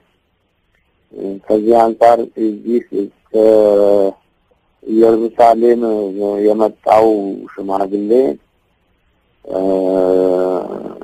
ቀድሞ ነቢይ ነበርኩ ብሎ ይሄኛውን እውነተኛውን የእግዚአብሔርን ሰው እንዴት ዋሽቶ እንዳታለለው እና የልክሰትን እንጀራና ውሃ እንዲበላና እንዲጠጣ እንዳረገው ልንገነዘብ ይገባል። የሚከቡን ሰዎች ላይ አድሮ የሚመጣው መንፈስ ካላወቅነውና ካልተረዳነው ሰዎች በከበቡ ቁጥር አቅጣጫን የማሳት ችሎታ አላቸው። ስለዚህ ከከበባው ነፃ የሚሆነው የጸሎት ጊዜና የአምልኮት ጊዜ የመስጠትን ኃይል ሲለማመድና ሲያውቅ ነው። ስለዚህ ከባቢዎች በራሱ የራሳቸውን ችግር ከመፍታት ይልቅ እንደገና ተጨማሪ የሆነ አደጋ መፍጠር የማይመለሱ ይሆናሉ። የከበቡን አይነት ሰዎችና ጠባያትም የዛን ያህል ከነመንፈሳቸውና ከነጠባያቸው የሚጠጉ መናፍስትን በቀላሉ በአገልጋዩ ላይ ጥላና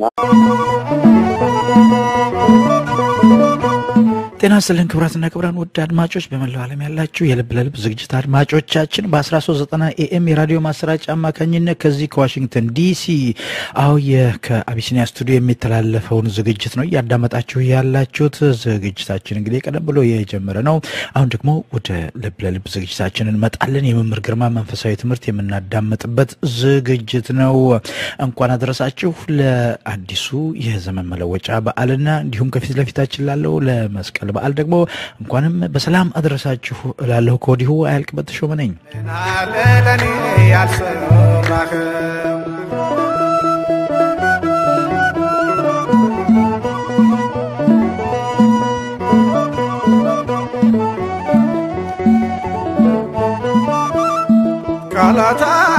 ካላታጠረኝ ውዳሴ ወደ አድማጮች መምህር በዛሬው ዕለት የሚያስተምሩን እርኩሳን መናፍስትን የማስወጣት አገልግሎትና ፈተናው በሚል ርዕስ በክፍል 94 ሃና ላይ የቀረበውን ነው።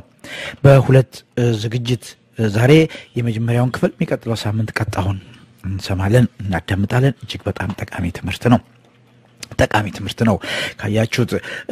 መምህር አንዳንድ መሰረታዊ ነገሮችንም ያስተማሩት ነገር አለ። ስለ ቅባ ቅዱስ አቀባብና ስለ ቅባ ቅዱስ አጠቃቀም፣ ስለ ጥምቀት ማለትም ጸበል እንዴት ነው ማጥመቅ የሚቻለው፣ እነዛ ነገሮች በሚመለከት መቼም እንግዲህ እጅግ በጣም አስቸጋሪ ነው። በጣም ብዙ አስቸጋሪ ነገሮች ይሰማሉ፣ ይከሰታሉ። ማን ነው ጥሩ ማን ነው መጥፎ የሚለው ነገር ለማወቅ እጅግ በጣም የተቸገርንበት ዘመን ውስጥ ነው ያለነው።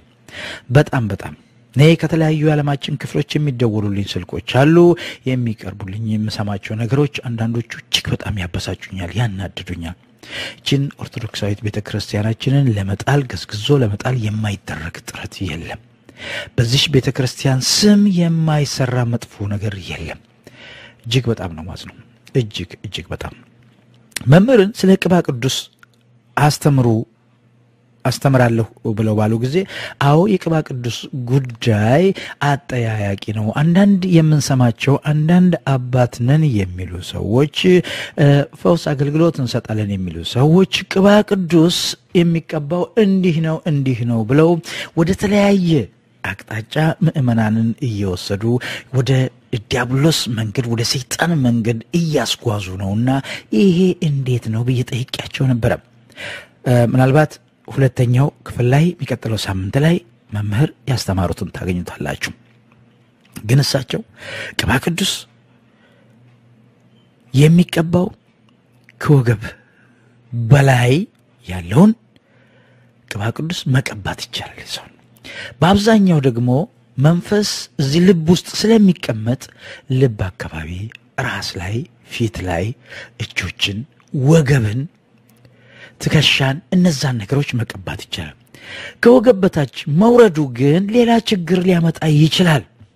ይሄ አስቸጋሪ ነገር ነው። አንዲት ሴት ልጅ ቅባ ቅዱስ የምትቀቢው ጠቅላላ ልብስሽን አውልቀሽ ነው ተብሎ መባል የለበትም። ፓንት ሳይቀር ልብስ እያስወለቁ ቅባ ቅዱስ እንቀባለን የሚሉ ሰዎች እኔ መንፈሳዊነታቸው አይታየኝም። እጅግ በጣም አጠያቂ ነው። ከተለያዩ ቦታዎች የተለያዩ ሴት እህቶቻችን እየደወሉልኝ ብዙ መረጃዎችን እዚህ እጃችን ላይ ይዘናል። እጅግ በጣም የሚያሳዝን ነው። መምህር ይህን ጠይቂያቸው ከወገብ በታች ያለውን አካሏን ግለሰቧ ራሷ ቅባ ቅዱስን እጇ ላይ ቢፈስላት ራሷ መቀባት ትችላለች። ከዛ በታች ያለውን አካሏን ወንድም ቢሆን ይሄ ነው መሆን ያለበት እንጂ እስከዛ በታች ወርዶ ቅባ ቅዱስ ቀባለው ብሎ መንጎዳጎዱ የማይሆን ነገርና ወደ ተለየ ወደ ተንሻፈፈ ወደ ተወላገደ መስመር የሚወስድና የሰይጣንን መንገድ የሚያስከትል የሰይጣንን ስራ የሚያጠናክር ነገር ሊፈጠር ስለሚችል ጥንቃቄ ማድረግ ይገባል። እናንተም ምእመናን ቅባ ቅዱስ ተቀቡ እንዲህ ነው ጠቅላላ ልብስሽን አውልቂ ስትባይ ልብስሽን የምትወልቂበት ምክንያት የለም ይሄ መሆን የሌለበት ነገር ነውና እዚህ ላይ ጥንቃቄ ማድረግ አለባችሁ ጸበል እንኳን በሚጠመቁበት ጊዜ ሴት ከሆነች ባሏ ወይም የቅርብ ዘመዷ አብሮ መኖር ይኖርበታል ይገባዋል ነው ያሉት መምህር እና በዚህ ጉዳይ ላይ ጥንቃቄ እንድታደርጉ ነው ከተለያየ አቅጣጫዎች የምሰማቸው የሚደርሱኝ መረጃዎች እኔ ያሳስቡኛል ህዝባችን ቀናውን መንገድ ተከትሎ የሰይጣንን ጎዳና ወደ ኋላ በመተው መልካሙንና መንፈሳዊ መንገድ ተከትሎ በመሄድ በህይወቱ ላይ ጥሩ ነገሮችን ማምጣት በህይወቱ ላይ ጥሩ ነገሮችን እየሰራ ዘላቂውን ህይወት ማሳለፍ ሲገባው ወደ ሌላ አቅጣጫ የሚወስዱን አባት ተብዮች ወይም አባት መሳዮች ይኖራሉ ስለዚህ ጥንቃቄ አድርጉ ለራሳችሁ ተጠንቀቁ ጠይቁ ለምን እንዴት በምን ምክንያት መጠየቅ የለብንም እንዲሁኑ እንዲሁኝ አጎንብሽ እንደዚሁኝ ራቁሽ ልብስሽን አውልቂ ይሄንን እሺ ምንልበት ምክንያት የለም ለምን እንዴት በምን ምክንያት ብላችሁ መጠየቅ ይገባችኋል ይሄንን ማድረግ አለባችሁና እኔ አሁን የምሰማቸውና እጃችን ላይ ያሉ መረጃዎች እጅግ በጣም የሚያሳዝኑ ናቸው በተለያዩ አካባቢዎች በርካታ ሴቶች እህቶቻችን የወሲብ ጥቃት እንደደረሰባቸው ሁሉ እየገለጹ ነው እኔ እንዲህ ያለው ነገር አይጥመኝም ምክንያቱም እምነታችንን የሚያጎድፍ ነገር እየተሰራ ስለሆነ ጥንቃቄ ማድረግ ይገባል ለዚህ ደግሞ መንገዱን የምንከፍተው እኛው ራሳችን ምእመናንንና ያ እንዳይሆን ጥንቃቄ አድርጉ አትፍሩ አትረበሹ ግን ለምን እንዴት አባታችን ለምን ይሄ ይሆናል ለምን እንዲህ ነው ብላችሁ መጠየቅ አለባችሁ አዎ ሴቶች ደግሞ በጣም ተጠንቀቁ አቀራረባችሁ ብዙ ጊዜ ጥሩ ላይሆን ስለሚችል ጥንቃቄ ማድረግ ይገባችኋል ለማንኛውም ዛሬ መምህር ርኩሳን መናፍስትን የማስወጣት አገልግሎትና ፈተናው በሚል ርዕስ ያስተማሩት ትምህርት እጅግ በጣም ጠቃሚና አስፈላጊ ነው ተከታተሉት ክፍል 94 ነው ስለዚህ ስለ ቅባ ቅዱስ ደግሞ ያስተማሩት በሚቀጥለው ሳምንት የዚሁ ተከታይ ነው በሚቀጥለው ሳምንት ይቀርባል ከወዲሁ ግን ይሄ ነው መሆን ያለበት ከገበታች ቅባ ቅዱስ ቀባለው ብሎ ፓንትን እስከ ማስወለቅ ደረጃ ድረስ አንድ አባት መድረስ እንደሌለበት መምህር ገልጸውልናል ይሄንን ጥንቃቄ አድርጉ ማለት ነው ከገበታች ያለውን አካላችሁን ቅባ ቅዱስን ወስዳችሁ ራሳችሁ መቀባት ትችላላችሁ እና እባካችሁ ጥንቃቄ አድርጉ ወደ ትምህርቱ በዚሁ በመምህር አቡነ ማሞ መዝሙር መሸጋገሪያነት ልውሰዳችሁ አድማጮች ሞት መቃብሬ ባለቀ ሰዓት አንተ ደርሰሃል ነፍሴን መልሰ ምህርት እንግዲህ ሁሉን ነገር ያመቻቸ ያደላደለልን ነው ብዙዎች የሚሰጡኝ አስተያየት እጅግ በጣም የሚደንቅ ነው ወደፊትም ብዙ አቀርባለሁ በካናዳም የነበረው ሁኔታ ብዙዎች እየደወሉልኝ ነውና እጅግ በጣም የሚያስደንቅ ነው ስለዚህ ምን ጎሎብን መምህር ሁሉ ነገር እየተስተካከለ ነው ለብዙዎቻችን ስለዚህ ለዚህ ነው አድማጮችንም የሚወክለው ብዙዎች ስለሚደውሉልኝ ስለሚነግሩኝ ማለት ነው ክብር ይግባው ምስጋና ይድረሰው መምህር እኛ በጣም ደህና ነን አዲሱ ዘመን እንዴት ነው ጥሩ ነው መምህር እንግዲህ አዲሱ ዘመን አሁን 7ኛ ቀን ሆኗል ዛሬ ስላሴ በጣም ቆንጆ ነው ቀጣዩ ቅዳሜና እሁድ በኤረስ ስላሴ ፕሮግራማችንን በአዲሱ ዓመት እንጀምራለን እግዚአብሔር ፈቃድ እግዚአብሔር የተመሰገነ ይሁን ቆንጆ ነው መልካም ማለትም እንግዲህ ከቅዳሜ ጀምሮ በዛው ገርጂ በሚገኘው በስላሴ ቤተክርስቲያን ጉባኤው ቅዳሜና እሁድ ይቀጥላል ማለት ነው ዋው መልካም ድንቅ ነው መምህር እንግዲህ ወደ ትምህርታችን እንግባና የዛሬው ትምህርት ርዕስ ምን ነው የሚሆነው እግዚአብሔር ሰው ሆይ የሚለበሰና እርኩስ መናፍስትን የማስወጣት አገልግሎትና ፈተናው የሚል ነው እግዚአብሔር ሰው ሆይ እርኩስ መናፍስትን የማስወጣት አገልግሎትና ፈተናው የሚል ነው